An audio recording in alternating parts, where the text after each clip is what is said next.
Doctor Asim Rana तुमने frame पे नहीं लिया हुआ, मेरे तो हथे चढ़ गए। तो माइक दे देना आसिम को। आसिम का और मेरा इत्तेफाक हॉस्पिटल से साथ है।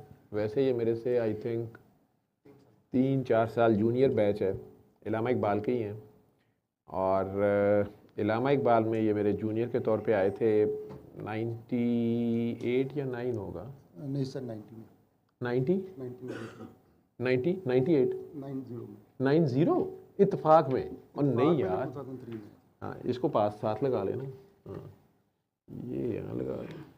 इत्तेफाक में तू कब आया? 2003 अच्छा 2003 में आया है। अच्छा अच्छा अच्छा, पास कर लें। तो आसिम, डॉक्टर आसिम राना, आसिम उस वक़्त जवान था, हाउस जॉब कर ली हुई थी, कुछ जॉब्स की हुई थी, पोस्ट ग्रेजुएशन कर रहा था या शुरू करनी थी या कर रहा था, और क्लिनिक करता था अपना, जो मैं नहीं करता था। शाम को ये क्लिनिक करता था, जीपी प्रैक्टिस जो होती है, पता नहीं 40-50 रुपए कितनी फ़ीस उस वक्त, 15 रुपये थी, 15 रुपये थी। और इसकी हैंड राइटिंग बहुत खूबसूरत थी। ये 2 जूनियर थे मेरे, एक डॉक्टर मुश्तबा, और ये दोनों क्लास फेलो थे। दोनों की हैंड राइटिंग बहुत ही खूबसूरत थी और दोनों स्मार्ट लड़के भी थे। और मुझे इन लोगों को ड्यूटी के दौरान जो है लड़कियों से भी बचाना होता था क्योंकि दोनों ही बड़े स्मार्ट थे और दोनों ही लेकिन इसकी शादी हो गई भी थी और मुश्तबा की भी हो गई थी कि नहीं? सर मुश्तबा पहले चला गया। मुश्तबा आपसे पहले से वहाँ था हाँ जी। और फिर वो चला गया था, फिर वो सो गया। है ना? सऊदीया चला गया था, शादी हो के गया था। हाँ जी मेरा कर। हाँ, उसकी हैंड राइटिंग बड़ी प्यारी थी, इसकी हैंड राइटिंग बहुत प्यारी थी। वो चला गया, ये वहीं पे आया मेरे पास, और मैंने उस वक्त बाबाई से मिल लिया हुआ था। आई थिंक अगर 2003 में आए हो फिर मैं बाबाई से मिल चुका था। जी सर। और इसने बहुत अच्छा काम, इसके नोट्स बड़े अच्छे, यानी इसने 1-2 दिन के अंदर काम पिक कर लिया। मेरे अंडर ये 20 डॉक्टर्स होते थे, इनकी स्याह सफ़ेद का तो मैं मालिक बना हुआ होता था, लेकिन इनकी सारी करतूतें एज ए रजिस्ट्रार मुझे भुगतनी पड़ती थी। प्राइवेट सेटअप था, तो मुआज़म बेग साहब और प्रोफेसर यूनुस शेख साहब और कयूम खान साहब भी तीनों कंसल्टेंट थे। मुदस्सर खोकर भी तब थे। 4 सीनियर्स थे मेरे से ऊपर। HOD मुआज़म बेग मिर्ज़ा साहब थे। तो मुआज़म साहब का और यूनुस साहब का स्टाइल ये था कि वो ऑन द स्पॉट इन लोगों को कुछ नहीं कहते थे। यूनुस साहब तो अल्लाह जन्नत नसीब करे, उन्होंने बाद में ऑफिस में आके सिगरेट बाईपास हुआ होता था, 2-3 सिगरेटें उन्होंने पीनी होती थी, तो उन्होंने आके अंदर बैठना होता, फिर थोड़ा कहना होता कि वो यार वो उस फ्लोर पे भी वो फ़लाँ लड़का नहीं है, उसके साथ 2 दिन राउंड तो कर। तो ऐसे इतना कहना, वो फ़लाँ पेशेंट है तो उसको ECG तो पढ़ा दे। तो मुझे समझ आ जानी कि उधर लड़के ने ECG मिस की है या कोई काम किया है ख़राब, और कसूर मेरा है। और दूसरे नंबर पे क्योंकि हायरिंग फायरिंग बैल मैं खुद ही करता था, मैं जो डॉक्टर्स डेडिकेटेड होते थे मैं उन्हें फिर रख लेता था, रिटेन भी करता था, और जो आर्डर आम होता था तो भगा देता था, चाहे जो मर्जी वो बेचारे कहते रहे। लेकिन दोनों इस बात पे मेरे पे बहुत ट्रस्ट करते थे, दोनों सीनियर्स। मुआज़म बेग साहब का तो वैसे ही बड़ा स्पेसिफिक डिमांड्स होती थी कि राइट साइड पे लिखनी है ये चीज़, लेफ़्ट पे लिखनी है, मिलीग्राम भी लिखने हैं, खाने से पहले लिखनी है कि खाने के बाद खाना है कि सोते वक्त खाना है, जो भी था। कब्ज़ के लिए जो दवाई देनी है उसके कतरे भी 2 ज़्यादा ना हो जाए, वो 18 ही देने हैं, ठीक है। वो फिर वो सारी स्पेसिफिकेशंस, तो उसमें जब ये लोग अगर मिसिंग करते थे या कोई चीज़ नहीं की होती थी, उन्होंने कहा ये कल तक कराना है, वो नहीं हुआ होता था, तो वो जवेद साहब का कसूर होता था। उसमें कभी उन दोनों ने नहीं डांटा, कभी भी नहीं कहा, लेकिन उन्होंने इस तरह करके कह देना होता था मुआसा ने भी, जी साहब वो डॉक्टर साहब नो सज्जा सफ़ा नज़र ही नहीं आता। महंगे नहीं सर क्यों है, उन्हें सारा कभी बस लिखे होते। अब मुझे समझ आ गई, वो कह रहे हैं कि यार इसके नोट्स ठीक नहीं, इसके नोट्स ठीक करा। और लोग समझते थे कि वो बहुत सख्त हैं, लेकिन नहीं। हाँ, उनका ये इशारा सा जो होता था ना, उनका भी फार्मूला मेरी माँ वाला था कि जिन्होंने इशारा नहीं ना समझ आया उन्होंने कहने की कोई लोड़ नहीं, तो जिन्हें च हया होएगी ना वो इशारा काफ़ी होएगा। तो हया आजकल वैसे भी मार्केट में नहीं है। तो उन दिनों ये बच्चे आए तो फिर ऐसा डॉक्टर जो सिर्फ इशारा समझता था, जल्दी बात पिक करता था, पेशेंट पे डेडिकेटेड होता था, वो मैं उसको रिटेन किसी ना किसी तरह कर लेता था, या जॉब उसकी फिर लग होती थी, या मुझे भी हौसला होता था। 4-5 फ्लोर थे, तो फ़लाँ ड्यूटी पे वो है तो बस ठीक है, वो उधर देख लेगा, मैं इधर देख लूँ, वो ये कर ले या वो कर ले। ही वॉज़ वन ऑफ दोस्त जिन पे मैं ट्रस्ट करता था, या बड़ी जल्दी जिसने मेरा ट्रस्ट गेन कर लिया। और बाबा जी आखिरी 4-5 दिन लाहौर में जब इत्तेफाक में दाखिल हुए, मैं था मुल्तान, वहाँ से वापस भागा, तो आसिम और डॉक्टर मज़हर पहले उन्हें अटेंड किया। डॉक्टर नूरुल आरफीन आजकल वहाँ हैं डॉक्टर्स अस्पताल में, चेस्ट के बहुत बड़े डॉक्टर हैं। उन्हें मैंने फ़ोन करके रिक्वेस्ट की तो खैर उन्होंने इमरजेंसी में जाके देखा बाबा जी भी इमरजेंसी में, तो उसने कहा कि सर कुछ नहीं है, ये मेरा ख्याल है कि इनके फेफड़ों में शायद पानी की ज़रूरत है, डिहाइड्रेशन है। उन्होंने उस वक़्त हिस्ट्री उन्हें सही नहीं मिली तो वो पिक नहीं किया उन्होंने। लेकिन डॉक्टर इसरारुल अख्तूर, दूसरा जो आज प्रोफेसर है मेयो हॉस्पिटल में गैस्ट्रोएंटरोलॉजी का, ये क्लास फेलोज़ भी थे। तो इसरार को भी मैंने साथ ही फ़ोन किया, तो इसरार ने कहा सर मैं पहुंच गया हूँ और बाबा जी को मैंने देख लिया, तो ये तो हार्ट अटैक है, तो मैं आईसीयू शिफ्ट कर रहा हूँ। वहाँ पर आईसीयू ड्यूटी पे फिर नेक्स्ट 4-5 दिन में मज़हर और आसिम राना, इन्होंने बाबा जी की ड्यूटी की हुई है, तो आई ओ ए लॉट टू देम, मैं मखरूज़ हूँ इन सब का। तो ये ड्यूटी करते थे एक शिफ्ट में, ये एक में मज़हर, मैं तो बैठा ही रहता था पास। तो इन्होंने बाबा जी के साथ वहाँ पे 1-2 बातें या करीब भी कुछ किया, क्लोज़ देखा। ये डरता था बीच में, माथे पे मेहराब उस वक़्त भी इसके था, 5 वक्त का नमाजी था। और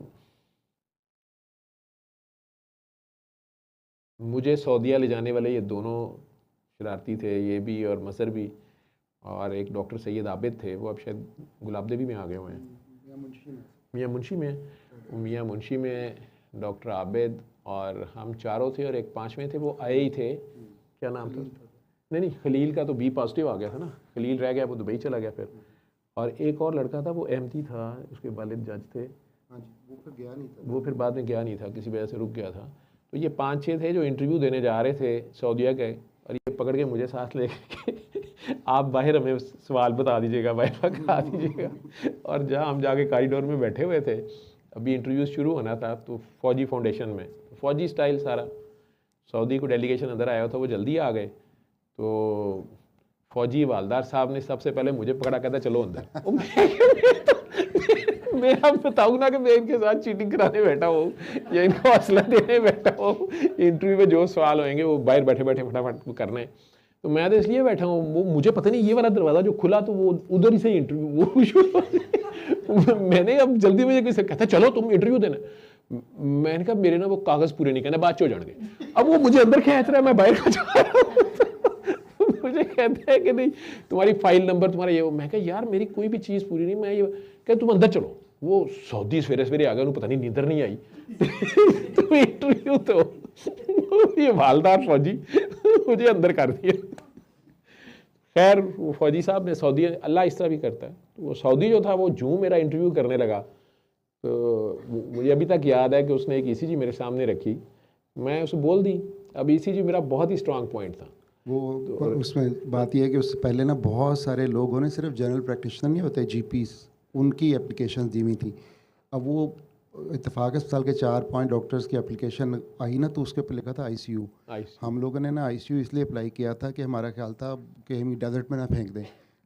आईसीयू तो ऐसा होगा ना जब कहीं ना कहीं शहर में आईसीयू होगा, तो इसलिए हमने अप्लाई कर दिया आईसीयू में। सर को हम साथ ले गए कि जो सवाल पूछेंगे हम बाहर आके आपसे पूछ लेंगे, तो अगला वाला बच जाएगा हमसे, अगला वो सबसे पहले सर की बारी आ गई। तो वो अंदर जाए कहते हैं कि मैं तो रजिस्ट्रार हूँ, तो मैंने तो मतलब जो है ना वो सीनियर रजिस्ट्रार ही जाना है।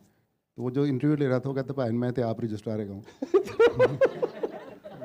जो इंटरव्यू लेने आया था तो मुझे कहता है मैं तुम्हें रजिस्ट्रार की पोस्ट तक तो कर सकता हूँ, लेकिन तुम इस तरह करो कि तुम्हारी पोस्ट ग्रेड है। मैंने कहा मैंने पोस्ट ग्रेड अभी देनी है, मेरी ट्रेनिंग पूरी है, मेरा सिर्फ रिटन एग्ज़ाम अब मैंने देना, तो मैं उसके बाद ही आऊँगा। मेरा अभी इरादा नहीं, मैं अब 100 बहाने बना रहा, मैंने देना ही नहीं, मैंने जाना ही नहीं। तो मुझे कहता नहीं इधर बैठो, ये ईसीजी। अच्छा तुम आईसीयू के हो, तुम लोग आईसीयू कर लोगे हमारा? मैं कहते ये ईसीजी बताओ। उसने ऐसे फेंकी ईसीजी ना पेपर, मैं ईसीजी पढ़ी, मैंने ऐसे देखे, मैं कि ये मैंने देखा वो उसने हुआ है, उसने एक दूसरी निकाली, उसके बाद उसे चिढ़ चढ़ गई, तीसरी निकाली, चौथी थी जो कहता ये बताओ, तो मैं बोल दी। तो मुझे कहता है कि मैं कराची भी इंटरव्यू करके आया हूँ, इस्लामाबाद भी इंटरव्यू करके आया हूँ, किसी एक ने नहीं इसी चीज़ को मुझे बताया, तो अब तो मुझे तुम्हारा इंटरव्यू करना पड़ेगा बाकी भी। वो और चंद ब्लड गैसेस दिया, मेरा रोज़ का काम था वो, मैं वो भी बोल दी सारी। मुझे कहता है मुझे अरबी नहीं आती ना, बिल्कुल सिरे से नहीं आती थी।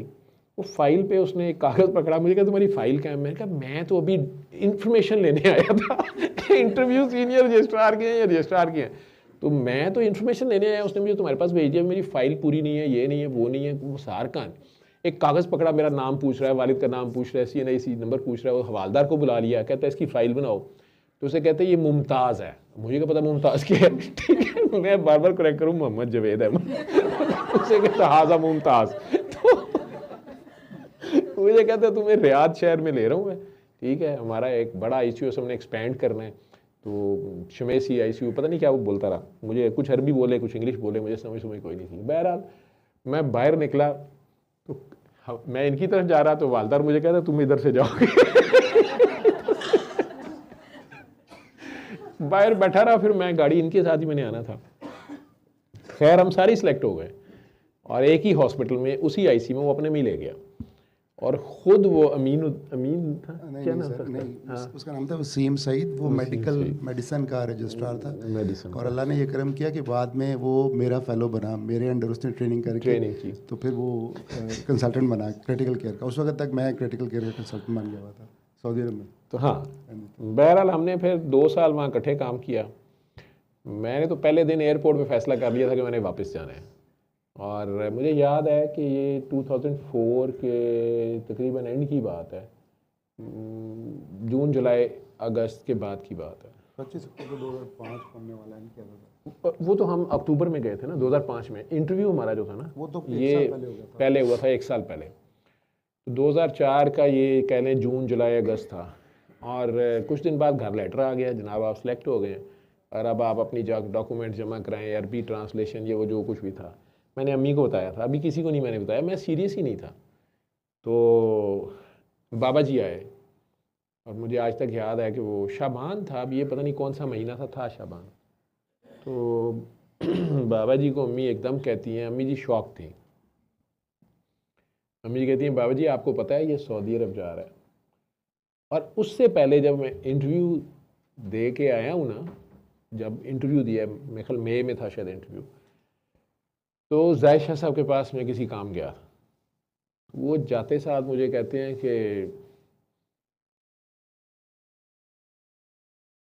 जद्दातुल रियाद चला जा, 4 जुमे पढ़िया ते 4 रोटियां ले आया। मैंने कहा ये जद्दातुल रियाद कौन सी जगह है और ये 4 जुमे कहाँ पढ़ने हैं और 4 रोटियां लेने, बस इतनी बात उन्होंने की। मुझे नहीं समझ आई, मैं बात भी नहीं की किसी से, उनकी बात समझ आती भी नहीं है, वो बात भी ऐसे ही कर देते हैं। मैं अब ये इस इंटरव्यू और चंद दिन बाद ये इंटरव्यू इनके साथ गया और वहाँ मैं काबू आ गया। अब लेटर आ गया, अम्मी को पता चला, घर में अब प्लस माइनस हो रहा था, जाएं ना जाएं, बच्चों का क्या बनेगा, स्कूल्स का क्या बनेगा। हादी ने उस वक़्त I think he was in class 1 और मनाहिल 3 में थी शायद, दोनों क्रेसेंट मॉडल में थे। नू अभी नहीं था स्कूल गोइंग, ये एकेडमी में जाता था, मतलब फ़खर एकेडमी में। तो यही था कि जी वहाँ स्कूल का क्या करेंगे। अच्छा, मेरे बहनोई और बाजी वहाँ 30 साल से थे रियाद, वो बड़े एक्साइटेड, वो कहें कि तू बस आ जा, मैं इधर फलाने हॉस्पिटल में हूँ। ये उनके बच्चे सारे इधर आ गए थे, पढ़ रहे थे, वो अकेले थे। वो कहें तुम लोगों ने कोई घर भी नहीं लेना, तुम बस मेरे अपार्टमेंट में रहोगे, मेरे साथ रहोगे, हम इकट्ठे रहेंगे। वो पूरे प्लान दे रहे हैं, ये लाइफ टाइम अपॉर्चुनिटी है, तू आ जा। अच्छा जी, अम्मी चुप थी और अब्बू ने मुझे 81 में डेथ के वक्त कहा था माँ को अकेला ना छोड़ी। मुझे ये चीज़ बड़ी पिंच भी कर रही थी। अब बाजी और बाकी बहन भाई ये अम्मी को कन्विंस कर रहे हैं कि जाने दें, बच्चे हैं, वो इस्टेब्लिश हो जाएंगे, ये हो जाएगा, वो हो जाएगा। इत्तेफाक में उन दिनों थोड़े से फटे भी हो रहे थे, पोस्ट ग्रेजुएशन भी हो गई थी, बस रिटर्न मतलब ट्रेनिंग हो चुकी थी, अब पेपर देने थे। वहाँ हम जहाँ से गुजरते थे ना, सर भी गुजरते थे तो गार्ड भी कहते थे अल्लाह पानी पियो ना बेटे। इत्तेफाक में ये हो गया हुआ था। तो अम्मी जी ने अचानक बाबा जी आए और मैंने उन्हें बताना था, अभी मतलब मैं था ही नहीं सीरियस, तो मेरा वो लेटर आया ही था, तो अम्मी को अब हो गया, ये तो डेफिनेट हो गया हर चीज़। तो अम्मी ने बाबा जी को अचानक कहा, बाबा जी ये इसने आपको बताया है ये सऊदीया जा रहा है। मुझे आज तक याद है बाबा जी यूँ करते थे, तो कहते हैं कौन? मैंने कहा ये आपका काका, इसने आपको नहीं बताया? अम्मी ने कितनी शिकायत लगाई, ये तो कहना मैं उनको पूछे बगैर कोई काम नहीं करता, इसने आपको नहीं बताया? तो मैंने फटाफट मैं कहा बाबा जी नहीं, वो मैं इंटरव्यू देने नहीं गया था, मैं सच सारा बता दिया। मैं कहा बाबा जी वो दोस्त जा रहे थे, मैं उनके साथ हेल्प के लिए गया, वहाँ उन्होंने पकड़ के मुझे अंदर कर दिया। वो इंटरव्यू दिया, उसकी कोई लेटर आया है कि वो रियाद में किसी हॉस्पिटल में लगा रहे हैं। लेकिन वैसे बाबा जी जाहिद शाह साहब के पास मैं जब गया था ना, उस दिन आपने जो भेजा था काम, उन्होंने मुझे जाते ही कहा था कि जद्दातुल रियाद चला जा और 4 जुमे पढ़ के आ और 4 रोटियाँ लेके आ। तो उस वक्त मैंने इंटरव्यू नहीं दिया हुआ था। बाबा जी इस तरह बैठे थे, मुझे दोबारा कहते क्या कहा था उन्होंने? तो मैंने कहा बाबा जी उन्होंने ये कहा था। तो इस तरह करके नीचे करके थोड़ी देर बैठे रहे, तो आहिस्ता से कहते हैं कि जाना तो पड़ेगा। अम्मी ने सुन लिया। अम्मी कहती है नहीं आप इसे इजाज़त दे रहे हैं। बाबा जी ये शाबान है, जैसे सितंबर में भी, मुझे नहीं पता 2004 का शाबान आप देखेंगे ना, तो क्योंकि इसलिए मुझे याद रह गया कि वो शब बरात का जो है ना, वो मैना के घर ज़रूर जाते होते थे। उसको मिठाई का डब्बा या बाहर रख के, तो कहते हम तो 1.5 घंटियाँ देते रहे। बाबा तो इतने बजे का घर से वो निकले, सुबह से पता नहीं किस काम के हैं वो, मैं तो इतने बजे का तेरे घर निकला हुआ हूँ, इतने घंटे तूने लिफ्ट नहीं कराई, मैं डब्बा रखा है, क्योंकि वो अगर घर चले जाते फिर छोड़ती नहीं थी जान, तो वो डब्बा रख के या वो केक रख के तो आ जाते। तो वो उस दिन बाद में हमने वो मैना की भी शिबरात पहुँचाई थी। और पता नहीं किस मूड में उन्होंने कहा, हाँ नहीं सॉरी, उस दिन उधर नहीं पहुँचाई थी, मैना हमारे घर थी ना, तो शबरात मैना शादी होकर आ चुकी हुई थी, तो शबरात का मिलने आए थे, वो केक शेक पकड़ा हुआ। तो बाबा जी बड़े आराम से मस्ती से कहते हैं कि अम्मी कहती हैं कि आपने इसको इजाज़त दे दी है? तो कहते हैं बाबा खुद कहीं जा रहा है, देखते हैं कौन पहले जाता है। मुझे वक्त पड़ गया, मैं कहा आप कहाँ जा रहे हैं, आपने नहीं जाना? कहते नहीं नहीं बाबा भी जा रहे हैं, देखते हैं आप कौन जाता है, तूने मुझे बताया ही नहीं। मैं कहा बाबा जी मैंने क्या बताना था, मेरी तो कोई प्लानिंग ही नहीं है, मैं जा ही नहीं रहा, मैं तो ऐसे। बाबा जी अब जनाब अजीब नखरे दिखाई जाए, नहीं नहीं नहीं नहीं अब तो हो गया, अब तो अब बाबा भी जा रहा है, देखते हैं पहले कौन जाता है। मैं अभी जाना है आपने? आपने कहाँ जाना है? बाबा जी 2 फरवरी को लाहौर से चले गए और 8 फरवरी को दुनिया से चले गए 2005 में ज़िल हज। तो मई में फिर बाकी डॉक्यूमेंट सारे कंप्लीट हुए।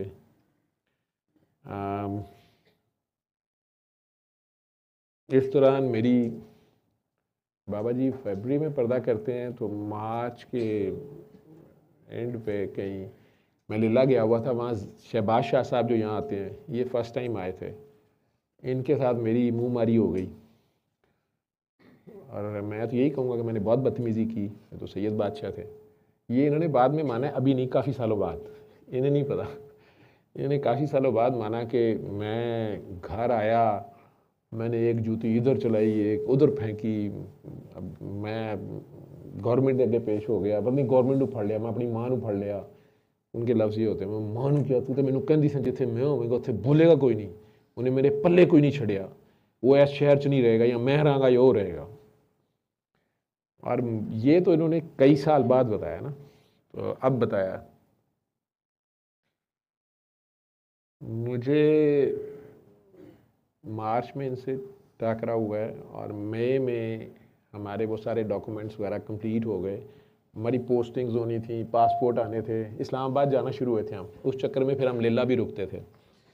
मैं इन लोगों के साथ गाड़ी पे जाता था इस शर्त पे कि लिल्ला रुकना है बाबा जी के पास, ये मज़र आबिद ये सारे इकट्ठे ही जाते थे हम वहाँ सऊदी, वो जो भी एम्बेसी का काम होता था या उनके हेल्थ डिपार्टमेंट का, तो वो करते थे ओवरसीज़ वालों का।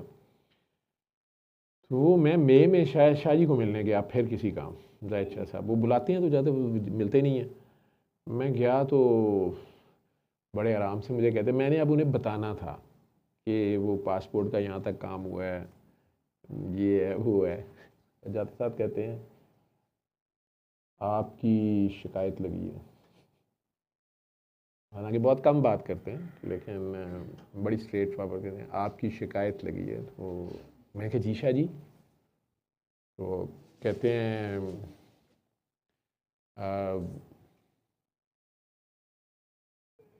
रशिया से सिंगापुर पता नहीं सिंगापुरी रशिया के रशियन सिंगापुर में कोई इस तरह की बात उन्होंने की कि रशिया से सिंगापुर के रशिया जो है ना गवर्नमेंट, उन्होंने आपकी शिकायत की है कि इस शहर में आप रहेंगे या वो रहेंगे।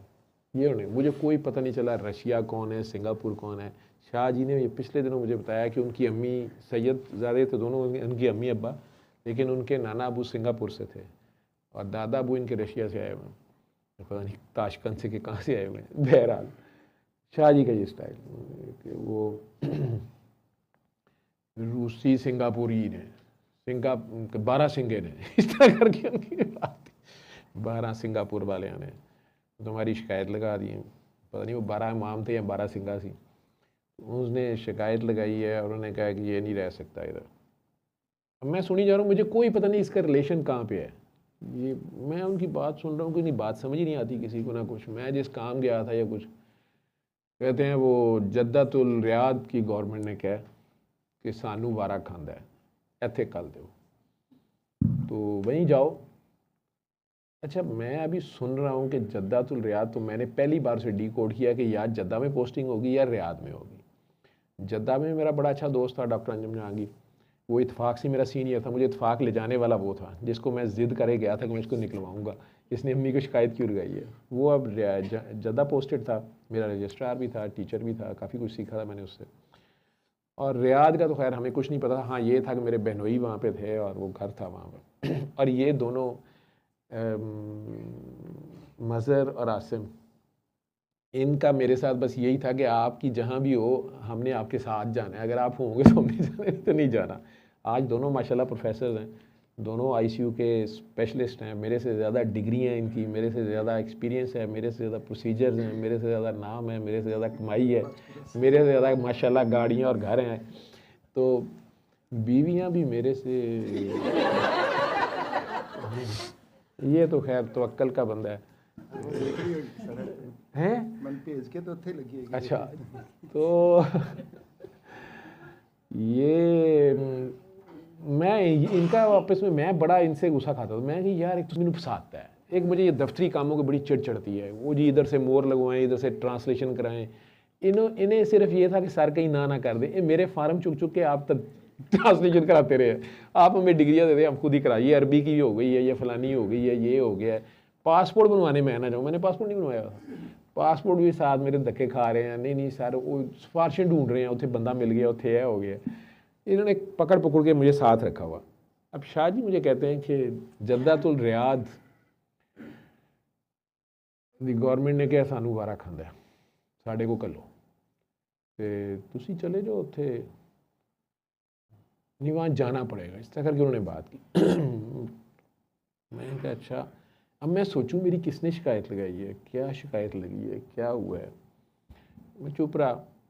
वो कोई 8-10 साल बाद शाह जी से मेरी सुलह हो गई। एक दिन बैठे हुए थे, एवं कोई बात हुई तो इन्होंने एकदम कहा कि मेरा दिल बड़ा बड़ा दुखिया सी और तू मेरे पल्ले और साढ़े पल्ले कोई 15-20 बंदे, तू छड़िया कख नहीं, लेकिन गलती मेरी सी, मैं तेरे बाबे ने छेड़िया सी या तूने छेड़िया सी। मैनू कहते हैं मुझे मज़ा आता है, शाह जी का स्टाइल ये कहते हैं मुझे मज़ा आता है कि मैं पहले अगले बंदे को नाराज़ करता हूँ, मेरा स्टाइल है, और फिर मैं उससे जो लड़ाई के बाद सुलह होती है वो बड़ी ज़बरदस्त होती है। लेकिन तेरा बैक आना मैनू बड़ा पसंद है। पता नहीं क्या उनकी बातों, मुझे इनकी भी नहीं समझ आती इतनी, बस सैयद बादशाह अल्लाह के बंदे हैं। मुझे बहुत बाद में पता चला कि इनकी ननिहाल सिंगापुर का था और ददयाल इनका जो है वो रशिया पता नहीं कहाँ से आए हुए थे। काज़मी सैयद है शायद, ये पता नहीं। खैर ये चलता रहता है। ये नहीं, ईरान के इमाम रज़ा के हैं, पता नहीं, जो भी इनको मैं नहीं कभी पूछा, मेरे लिए सैयद बस सैयद है निस्बत। जाना पड़ गया वहाँ पे। अब ये मेरे साथ चारों पांचों, और इसी में वो टेस्ट हमने इकरा से होता था, ये इकरा हॉस्पिटल जो वहाँ से टेस्ट कराने गए थे। तो वो हम चारों इकट्ठे ही रिज़ल्ट भी लेने गए, और आगे से खलील निकल रहा था बेचारा, उसका बी पॉजिटिव था, और बड़ा परेशानी से उसने मुझे बताया। तो मैं स्टन हो गया, क्योंकि ये दोनों मेरे जूनियर्स थे, ये मेरे बाद ज़रा ये लेट आए थे, इन्हें उस इवेंट का नहीं पता था, और मैंने बाकियों से सीक्रेट रखा हुआ था। प्रोफेसर को पता था, मौसा को पता था, या नर्सेज़ को 2-4 को पता था, और मैं भूल गया हुआ था फ्रैंकली स्पीकिंग। मुझे आज तक याद है कि वहाँ पे मुझे वो अंदर एंटर हुए ना, तो मैंने इसे कहा, मैं कहा यार तू ले ले रिज़ल्ट, मैं परे चला गया। मैं कहा यार ये मैंने क्या किया, मैं ये तो सारा रिकॉर्ड में आ गया होगा। और बाबा जी पर्दा कर गए। मेरे ईमान या यकीन का ये हाल है, ठीक है। मेडिकल साइंस मेरी वहीं पे थी कि यार डॉक्टरी में तो अब एंटी HCV या HbA तो नहीं ना नेगेटिव हो सकता है। लेकिन मेरे अल्लाह का करना क्या है कि आसिम भी मुझे आगे कहता है सर वो तुसी आपे ही जाओ, इसका ज़रा स्टाइल बड़ा, ये मुझे एक्स्ट्रा इज्जत देता है, पता नहीं क्यों देता है ये बड़ा। सर वो ना आप ज़रा खुद ही जाए, वो नहीं दे रहा, वो कहता है कि ID कार्ड दो तो आपे लो। मैंने कहा ये मेरे दिल में, और मैं कहा ये देखा वो पॉजिटिव होंगे तो वो उसने कहा है कि मतलब मेरी प्राइवेसी है। मैं खिड़की पे गया उसके, तो वो आगे से कहता है ऐसी कड़ी मिठाई मंग लेनी है। मैं उसकी बात सुनी जा रहा हूँ। मैंने ID कार्ड दिया, उसने कार्ड दे दिया, फिट लिखा हुआ। मुझे आज तक याद है, मैं 2-3 बार उसको देखूँ, कहना कि यकीन नहीं आ रहा। मुझे कुछ समझ ना आए हैं। शुरू में अक्सर ही वो दे देते, वो पॉजिटिव वैसे भी दे देते थे, मैं तो वैसे ही जान निकली हुई मेरी। फिर सऊदीया जाके मैं जब तक वहाँ से भी नहीं हुआ क्लियर, मैं वहाँ दोबारा हुआ था यार, वो कौन से हॉस्पिटल भेजते थे, बहुत मुश्किल सा काम था वो। मैं अब सोचूं, मैं क्या पता नहीं यार यहाँ क्या होता है, लेकिन वहाँ भी क्लियर हो गया। इकट्ठे हम लोग लैंड किए, इसकी तो फैमिली साथ थी, इसके कुछ जानने वाले थे वो लेने आए हुए थे। कहते हैं आप अपने पास रखें। मैं और मज़हर मेरे साथ ही उधर चला गया भाईजान के घर, एक आध दिन रहा, फिर उसने भी घर ले लिया और सारा, फिर हम 2 साल वहाँ ही रहे। जी सर। अचानक मैंने वाइंड अप किया, मैं आ रहा था, मज़हर तो मेरे साथ ही आ गया, सर्विसेज ज्वाइन कर लिया, ये सऊदीया रुक गया। इसने आगे सऊदी बोर्ड भी किया, मेंबरशिप भी की, फेलोशिप की, और फिर ये वापस आया 2016 में। बच्चे फिर बीच में इंग्लैंड भी गया, इंग्लैंड से आया। ये इंग्लैंड चला गया, वहाँ MRCP FRCP वहाँ भी जॉब की, वहाँ पे बच्चे पढ़ना शुरू हो गए। लेकिन वहाँ मेरा ख्याल यूनिवर्सिटीज़ काफ़ी महंगी थी, हाँ जी सर, है ना। और इसी दौरान इसको यहाँ बहरिया में बड़ा अच्छा ओपनिंग मिल गई, उन्होंने इन्हें ऑफ़र कर दी HOD की बहरिया में। अब ये 2016 से है, और इस दौरान आप ये किस किस्म का डॉक्टर है, ये बहरिया वाले जानते होंगे, ICU हेड भी है। मैं अपनी फैमिली को कहता होता हूँ कि अगर खुदा न खास्ता मुझे कुछ हुआ तो आसिम, मज़हर, इसरार, ये 3 डॉक्टर्स मेरे शागिर्द तो मैं नहीं कहता, मैं मेरे जैसे ही मेरे साथ थे, कि इनको कंसल्ट कर लेना अगर मैं ना हूँ। मेरे लिए ये ट्रस्टेबल डॉक्टर्स हैं। मेरे बड़े भाई थे, स्टेप ब्रदर, बल्कि वो कोरोना उन्हें हुआ था, कोविड, और उनके ऊपर कुछ और भी मसले चल रहे थे, तो वो भी इसी के पास उन दिनों ICU में रहे, और उसने अपनी मकदूर भर उनकी खिदमत करने की कोशिश की। बहरहाल वो जानवर ना हो सके, वो सीवियर फॉर्म थी कोरोना की उनकी। उससे पहले एक बच्ची काकी सैयदादी, उसके किडनी फेल हो गए, और वो वैसे मेरी वो जो मैं बात करता हूँ कि मैं सरकार जब कहते हैं कि यानी साहबा कराम उनका पेशाब वाली रेत भी उठा के चूस गए, या उनका तंजे वाला लोटे के साथ भी सर पे डाल लिया, या मुंह पे डाल लिया, या पानी पी लिया, या कुली का पानी पी लिया, लेकिन उन्होंने एकदम पीछे हट के कहा कि अगर मैं इससे भी अच्छी बात बताऊं, क्या उनका झूठ ना बोला करो, यानी मेरी बात माना करो। ये 2 चीज़ें मुझे बड़ी पिंच करती हैं। जब अल्लाह ने उन्हें बताया होगा कि आपके साथ भी मुनाफिक हैं, आपके करीब भी, आपके इर्द गिर्द भी, वो सारों से प्यार करते थे। और फिर जो हिज्जतुल विदा के मौका पे जब वो उन्होंने वो जो तारीखी खुतबा है वो पढ़ा करें, उसे उसके एक एक लाइन में गौर किया करें, मैंने उससे सीखा है। वो उसमें एंड पे जब उन्होंने कहा ना कि तुम सब गवाही दो, क्या मैंने मैसेज दे दिया है, तो सारों ने कहा जी आपने दे दिया है। हालांकि कईयों को नहीं समझ आई होगी, लेकिन उन्होंने कहा दे दिया तुम सब। मैंने कहा या अल्लाह गवाह रही कि ये क्या कह रहे हैं, मैंने इन तक इनकी अमानत पहुँचा दी है। लेकिन उसके साथ जो उन्होंने लफ्ज़ कहे हैं ना कि हो सके तो मेरी बात उन तक पहुँचाना जो यहाँ नहीं है, हो सकता है वो तुमसे बेहतर अमल करने वाले, हो सकता है वो तुमसे बेहतर समझने वाले। हालांकि वहाँ कितने बड़े बड़े साहबी या साथी या जय्यद लोग भी थे, लाख का मजमा था शायद, लेकिन उन्हें पता था कि इससे भी बात कुछ को समझ नहीं आई है और कुछ मेरे से मिलेंगे तो नहीं, कई वैसे करनी रज़ी अल्लाह तआला की तरह के होंगे जो उनसे मिले तो नहीं लेकिन बात पे अमल करने वाले होंगे, बात को मानने समझने और उस पर कर गुजरने वाले होंगे। मैं आसिम तो आ गया, मेरा दिल तो कर रहा था कि आसिम से इंटरव्यू आज इस तरह का पॉडकास्ट हो जाए डॉक्टरी पे, हथे आ गया आज, पता नहीं कैसे आ गया। तो सूरा रहमान से ताल्लुक़ इसका, वैसे तो मेरे से नेक आदमी, आप इसका माथा देख रहे होंगे, हज भी मेरे से ज़्यादा, अच्छा हमने हज भी इकट्ठा किया, फिर हज अकबर था, मैंने, इसने और मज़हर ने। आप अंदाज़ा लगा सकते हैं कि ये कितने मेरे साथ चिपकू हैं।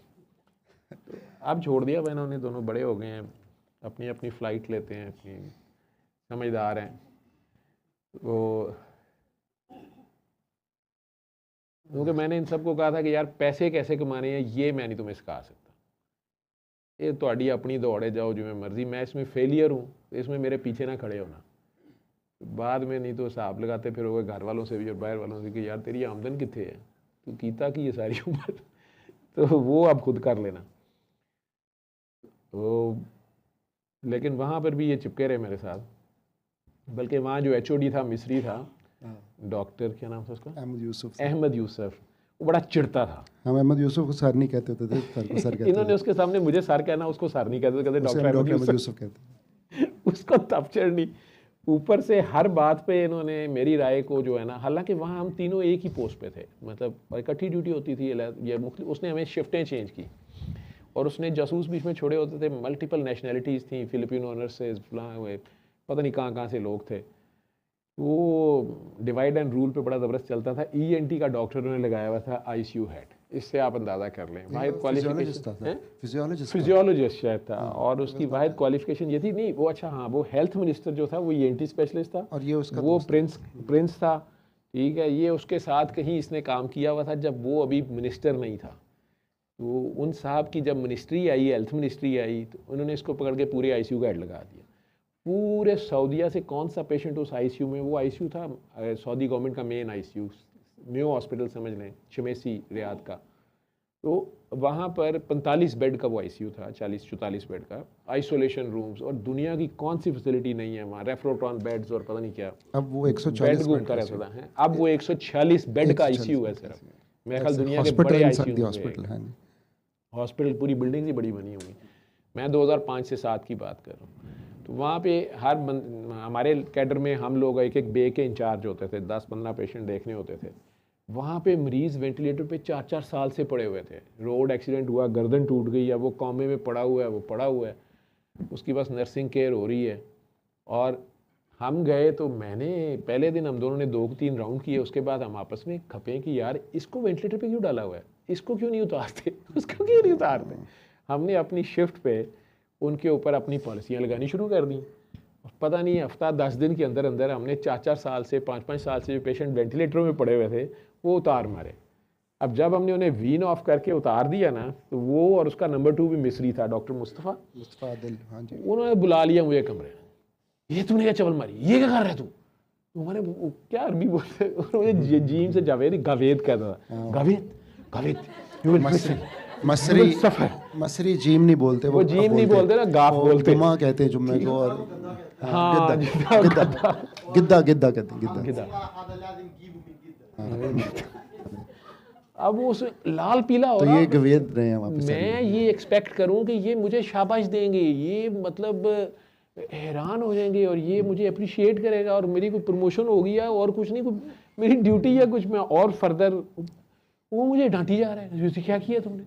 अब मैं कहूँ कि मैं रात को 8 बजे जब ड्यूटी पे या 10 बजे ड्यूटी शुरू होती थी, मैं आया हूँ, मैंने उस वक्त से उतारा हुआ है, सुबह इतने घंटे हो गए हैं, वो माशाल्लाह अब रूम एयर पे है, ऑक्सीजन पे भी नहीं है, वो बंदा ठीक है, वो होश में है, मैंने उसकी सेडेशन ख़त्म कर दी है। हाँ, उसकी पैरालाइज, वो जो एक सुडानी लड़की थी, बिल्कुल सर वो 19 साल रही, 19 साल रही हमारे पास वेंटिलेटर्स पे, बाद में दोबारा सर ने उतारे, मैंने उतार दिया। कहते हैं मैं उसको, तुमने उतारा ना, उसे कुछ हुआ ना, मैं तुझे कोर्ट में, तू तेरी गर्दन वो धीरा गर्दन कहता तेरी धीरा, मुझे अरबी तो समझ आएगा, धीरा मास्क मुझे पता नहीं कि वो झाग छोड़ रहा है मुंह से, आंखें बाहर को आ रही हैं, धीरा मास्क, ये वो फलां, ये हो जाएगा वो हो जाएगा। मैं पूरा कॉन्फिडेंस मुंह देखी जो, मैं यार उसे ज़रूरत ही नहीं है, उसको तो आईसीयू की ज़रूरत नहीं है, उसको शिफ्ट करो वार्ड में, उसकी रीहैब करो उसको, और ये करो और वो करो, बाकी अब उसकी जो टांगे बाजू पैरालाइज्ड है वो बात की बात है। अब मैंने कहा इधर से काबू नहीं आ रहा, मैंने से कहता तुमने किया क्या? मैंने कहा मैं उसको रोज़ सूरह रहमान सुनाता था। कहता है वो अब वो मुस्तफ़ा ने जंप किया बीच में, कहता है वो मिस्री था, कहता है तुम Javed listen to me, I think you are not understanding, वो इंग्लिश बोल लेता था, तुम्हें समझ नहीं आ रही, देखो ये सऊदीज है ना, ये थैंकलेस है, ये बेड खाली हो जाएंगे, ये अभी किसी और को फजूल पेशेंट को सऊदी को डाल देंगे ला के यहाँ पे, वो भी इसी तरह पैरालाइज होगा, ठीक है, वो रोज़ एतराज़ करेंगे, बदतमीज़ी करेंगे, ये करेंगे वो करेंगे, हम यहाँ सिलेक्टेड पेशेंट सिर्फ लाते हैं, इसलिए इसको रोका हुआ है। ये ठीक है वेंटिलेटर पड़ी रहे, इसने कौन सा ठीक होना है, और ये गरीब है, ये घर जाके खर्चा नहीं बर्दाश्त कर सकेगी, यहाँ अब ये खर्चा हो रहा है इसका, इसको अब अपनी जगह वो ठीक था। मुझे कहता है और तुम समझ रहे हो सूरह रहमान से ठीक हो रहा है? नहीं नहीं, कारी बासित तो मिस्र का था, हमें तो कोई फायदा नहीं हुआ। और मैं हाफिज़ कुरान हूँ, मैं हाफिज़ कुरान भी हूँ, और मैं तुम जिसे सैयद कहते हो मैं शरीफ हूँ, हम इशराफ बोलते हैं, मैं शरीफ हूँ, ऐसी कोई बात नहीं है, ये नहीं हो सकता वो नहीं हो सकता। मैं अब दूसरा बम गिराया, मैं क्या मैं बाकी 2 भी ऑफ कर दिए हुए हैं। 3 मैंने ऑफ किए और वो तीनों आराम से बैठे हुए हैं, होश में हैं, उनको चलो तुम ना शिफ्ट करो वार्डों में, लेकिन उन्हें इधर रखो, लेकिन उन्हें वेंटिलेटर्स पे ना डालो या ये ना, वो नहीं माने, मुझे कहते वापस डालो। खैर मैंने कहा मैंने तो नहीं डालना, तुमने डालना है डाल दो, मैंने तो नोट्स डाल दिए। एक उन्हें इस बात में बड़ी तप होती थी, कहते नोट्स ना लिखा कर, मिस्री नोट्स नहीं डालते, ये एक आध लाइन डाल के ना निकल जाएंगे, ये लिख देंगे जैसे ऊपर लिखा हुआ है, वो ऊपर वाला फंसा जाएगा जो भी उसने लिखा है, ठीक है। मैं फुल डिटेल नोट्स डालता था, जो मैंने किया नहीं हुआ, गलत हुआ है, ठीक हुआ, मैं डाल देता था नोट्स। मुझे वो भी समझाता रहा, तू अपने नोट्स से फंसेगा, ये हो जाएगा, फलां पाकिस्तानी डॉक्टर है तेरी तरह वो भी था, 5 साल हो गए हैं भीख मांग रहा है वो जद्दा में, उसका पासपोर्ट जो है ना गवर्नमेंट के पास है, वो पाकिस्तान नहीं जा सकता, फैमिली चले गई है, उसके खिलाफ इंक्वायरी हो रही है, किसी फैमिली ने, सऊदी फैमिली ने एप्लीकेशन दे दी है कि इसने बंदा मारा है, ठीक है, और मरने के कुछ 6 महीने बाद, ठीक है, कि इसकी गलती से हमारा मरीज़ मरा था। तो वहाँ एक्सुमेशन नहीं होती, ऑटोप्सी नहीं होती, आप उसका वो नहीं कर सकते पोस्टमार्टम या निकाल के, उसकी इजाज़त नहीं दे रहे, उनके ज़ुबानी बयानों पर जो है ना मुकदमा चल रहा है। अब वो बेचारा नौकरी से भी फारिग है, उसको पैसे भी नहीं मिल रहे, वो वापस पाकिस्तान नहीं आ सकता, फैमिली इधर है, वो भीख मांग के गुजारा कर रहा है। उसने 2-3 मिसालें मुझे कोई दी कि तू लिटिगेशन में फंस जाएगा और कोई ज़रूरत नहीं, इन्हें फंसा रहने दे, और ये वेंटिलेटर पे बेड कवर्ड रहेंगे, ठीक है, और तुमने ये हरकत नहीं करनी, और ये वो। मैं कहूँ नहीं, ये मेरा ज़मीर नहीं गवारा करता, मैं इसको कैसे करूँ, उसको ज़रूरत नहीं है, और खाम खा तुम लोगों ने उसे लटकाया हुआ है और ये किया वो किया। बहर उन्होंने हिसाब लगा लिया पागल है। 2 राउंड्स पे वैसे भी वो उसका राउंड ये होता था, उसने अचानक पेडेस्टल फैन को यूं उठाना है वो जो पेशेंट होते थे ना 106, 107 फीवर के साथ, उनको कूलिंग कर रहे होते थे, फैन उनके फुट एंड पे लगाया होता था कि उनका टेम्परेचर स्लो लाना है नीचे ना। उसने अचानक पेडेस्टल फैन उठाना है, नाइट आपने की है, मॉर्निंग वो कर रहा है, वो कहते हैं ये नीचे जंग क्यों लगा हुआ है, और ये डॉक्टर का कसूर है, वो मेडिकल राउंड होता ही नहीं था, ठीक है, डॉक्टर ऊपर कारनामा करके करा कुछ और, वो इस बात पे बदतमीजी कर रहा है। बेड का गद्दा उठा के नीचे से कहता है ये नाक क्यों ये क्या है, ये क्या है, ये डस्ट क्यों है। यार मैं तो शुरू से तंग था इन्होंने कहना सर तुसी कुछ कह ना दे, क्योंकि मेरी पाकिस्तान से आ रही थी, मैं हाथ पहले छोड़ता था, बात बाद में करता था। इन्होंने भाईजान अख्तर को बताया हुआ था, अब लोग उठ पड़े, ओके बेटा अल्लाह हाफिज, इन्हें वो दे रहा लंगर। मुझे याद है कि वो फ्रैंकली स्पीकिंग मैं तंग था, और उसके राउंड पे एक दिन 2 वाकयात ऐसे हुए उसने मुझे ट्रांसफ़र कर दिया 6 महीने करने ही था उसको तब चढ़ गई, वो राउंड कर रहा मुस्तफ़ा भी और ये सारे, तो मैं फुट एंड पे खड़ा, वो पेशेंट था वेंटिलेटर पे, और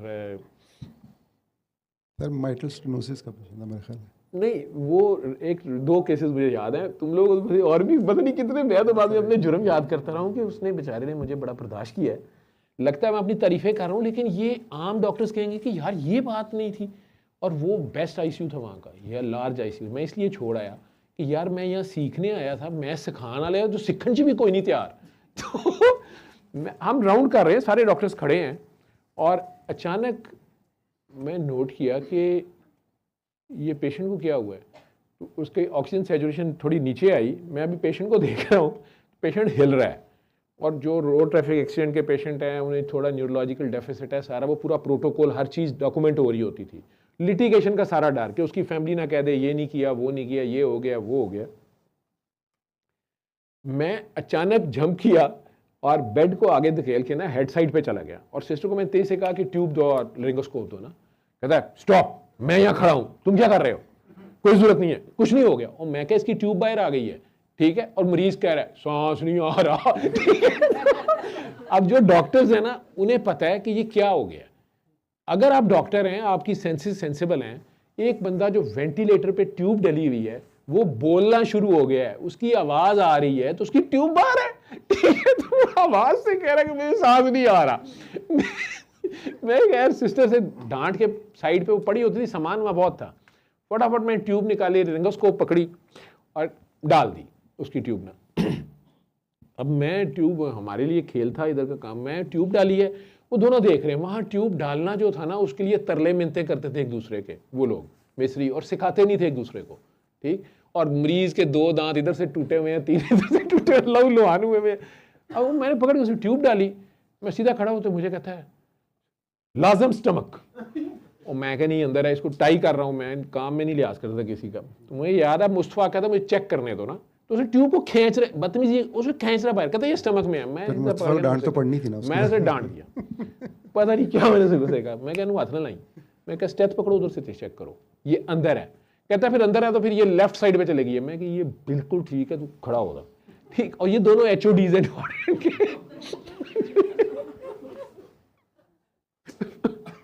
खैर वो ट्यूब डल गई। अब मुझे वो, उसकी अंग्रेजी इस तरह की होती थी, meet me behind the round. इस तरह की अंग्रेजी होती थी, बाकी अरबी होती थी। सार उसने समझ आई है कि नहीं आई तुम्हें। फिर उन्होंने मुझे, इन्हें अरबी आ गई थी, ये पब्लिक में रहते थे, घर भी जहाँ, तो ये अरबी काफी बोल, इन्होंने मुझे कहना सर वो एक कंधा पे, ठीक है। अब उसने इन्हें कहना तुम इसको सर क्यों कह रहे हो, ठीक है, ये हमारे सर है। नहीं ये भी इधर वो क्या होते थे हम, तबीब, पता नहीं क्या थे हम, तबीब मुकीम है, तुम भी तबीब मुकीम हो, तुम लोग इसकी इज्जत ना करो, ये ना करो, वो ना करो, बड़ा उसने तफना। इन दोनों ने फिर कहना सर, ठीक है, सर की गल सुन लो। उधर जाना, साथ मुस्तफा को आना पड़ना, या एक और कोई अंग्रेजी उर्दू समझने वाला होना, वो काफ़ी उसने झाग छोड़ दिया। मुझे कहता है तुमने ये जो ट्यूब उसकी निकाल के डाली है ना, तुम्हें पता है तुम मर सकते हो। मैं क्या कैसे? कहते हैं तुमने जितनी तेज़ी से डाली है, मुंह उसके मुंह के साथ जुड़ा हुआ था, अगर वो खांसता तो तुम्हारे मुंह में जरासीम आते। तुमने मास्क नहीं पहना, तुमने पहले ग्लव नहीं पहने, और दूसरा ये कि वो ट्यूब तुम्हें कैसे पता है कि वो बाहर है, और ये तुमने सीन क्रिएट किया है, तुमने वो बेड आगे किया, खींचातानी में कहीं ट्यूब बाहर आ गई है। मैं क्या डॉक्टर यूसुफ तुम किस चीज़ का राउंड कर रहे होते हो? आपको सामने मॉनिटर, इतने रंग बिरंगे मॉनिटर तुम लोगों ने लगाए हुए हैं। उसकी लाइन स्ट्रेट हो गई थी और वो सैचुरेशन उसकी फॉल कर रही थी। मैं वो सामने देख रहा हूँ, सर वो हिला रहा था, रेस्टलेस था। मैं उसे करीब से देखा तो मुझे फौरन नजर आ गया कि उसकी ट्यूब बाहर है, मुंह में तो उसके बैलून पड़ा हुआ था। वो मुंह से बोल रहा है तुम्हारी अकल नहीं काम कर रही। तो मुझे आगे से कहता है ये भी तो हो सकता है, अब आगे से जस्टिफाइड बोल रहा है, कहता है ये भी तो हो सकता है कि बैलून पंक्चर हो गया हो। मैं क्या पंक्चर हो गया तो ट्यूब फिर भी बदलनी है कि नहीं बदलनी? ठीक है, जो डॉक्टर्स हैं वो समझते हैं। कहता है बहरहाल आज तो मैंने तुम्हें माफ़ कर दिया, आइंदा तुमने मेरी इजाज़त के बगैर राउंड में कोई काम नहीं करना। मैंने कहा अच्छा। जहाँ उसने शिफ्ट करने का मुझे सोचा था, वो हम जो वो काउंटर के बिल्कुल साथ इधर वाली जो बे थी 11, 12, 13, 14, उसमें सुबह राउंड कर रहे थे। पता नहीं केस शायद मर्सिनोसिस से किस चीज़ का केस था। राउंड में खड़े हैं तो अचानक मैंने देखा कि पेशेंट की ECG आ रही है और पेशेंट की सैट्स फॉल कर गई हैं, सैचुरेशन उसकी नहीं है। मैं वेंटिलेटर को देख रहा हूँ, वेंटिलेटर भी चल रहा है, ट्यूब को देखिए क्या हो रहा है। मेरा वो बेड भी नहीं है, मेरी बे आगे है। तो मैं उसके पास होकर ना, मैंने उसकी पल्स देखी, मुझे पल्स नहीं मिली। और 8 लाइन, आर्टेरियल लाइन उसे बोलते हैं, वो स्ट्रेट हो गई। मैंने फटाफट उसका यहाँ कैरोटिड देखी, मैंने CPR शुरू कर दिया। आना माफी हज उश हश ये लगा हुआ, वो शुरू हो गया। ये कर रहे हो, मैं तुमसे पूछ रहा हूँ, ये मुझे इसको जवाब देने दो, ये जंग कैसे लग गया बेड को, ये कैसे हो गया, वो मैं सीपीआर कर रहा हूँ सर, इनमें से किसी को, मेरा इन्हीं के ऊपर जोर होता था, वो मैं कहूँ ईएमडी है, इसको पकड़ो जल्दी करो।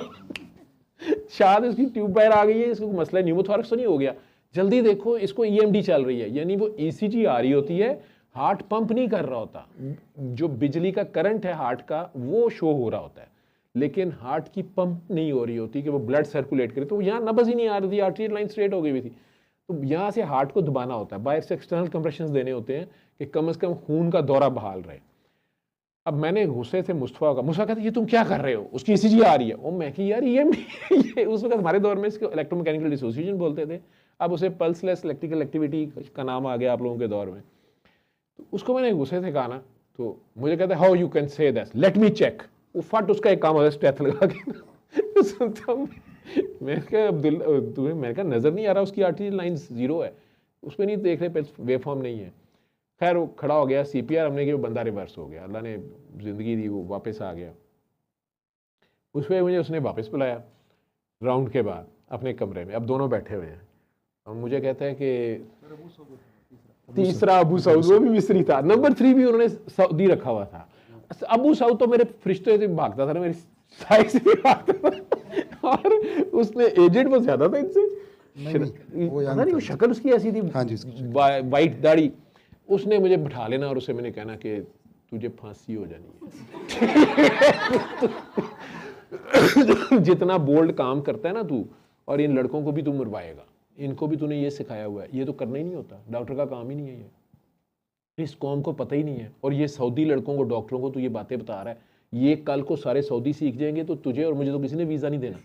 उसने बड़ा मुझे समझाने की कोशिश कर ली, लेकिन मैं था, उस दिन उन्होंने पता नहीं क्या फैसला किया, मुझे बुलाया और मुझे कहता है, वो ईएमडी का केस था जिसके पास नहीं, मुझे बुलाया और मुझे कहता है कि शाबाश, वेल डन, तुमने लाइफ बचा ली है, तुम ये सीक्रेट बताओ कि तुम्हें पता कैसे चलता है। मैंने कहा यार उस सामने मॉनिटर लगा हुआ था, उसे पता क्या चलना है ना। कहता है इसको तो तुमने सूरह रहमान नहीं सुनाई मेरे सामने, तुम कैसे कह सकते हो कि उसका हार्ट चल गया है। मैंने कहा तो सीपीआर की है, तो हम सारों ने किया, मिलके की है, सेंट्रल लाइन डली हुई है, उसकी आर्टरियल लाइन डली हुई है, वेंटिलेटर मोनीटर, मतलब आईसीयू में सीपीआर कामयाब हो गया, कोई बड़ी गल है। मुझे कहते यस, यही मैंने तुम्हें बताना था।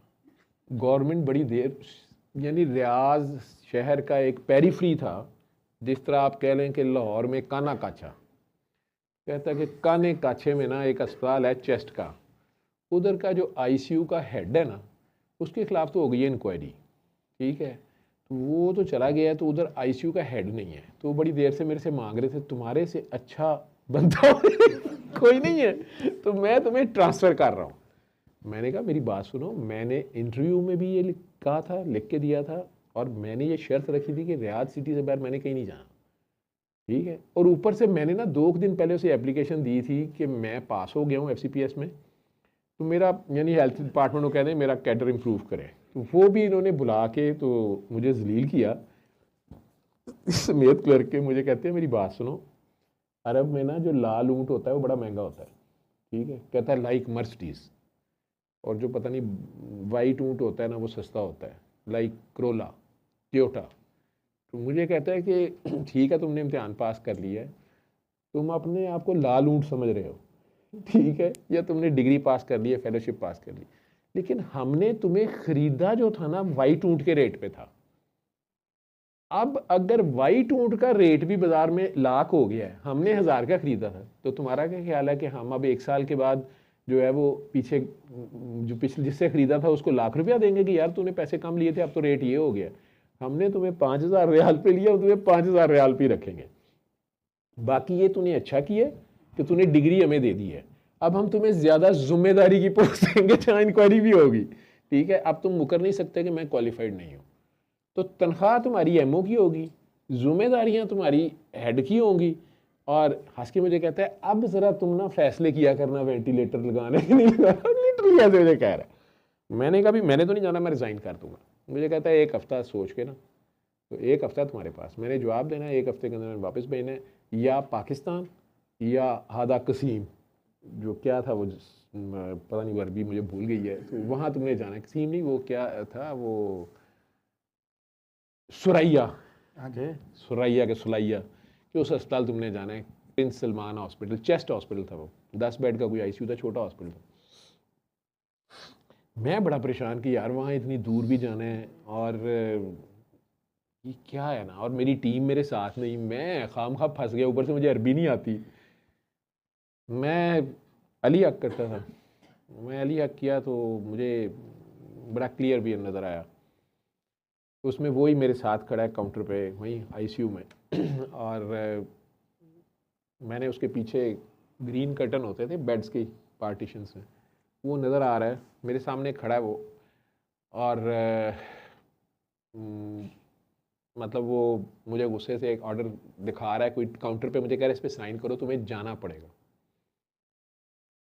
और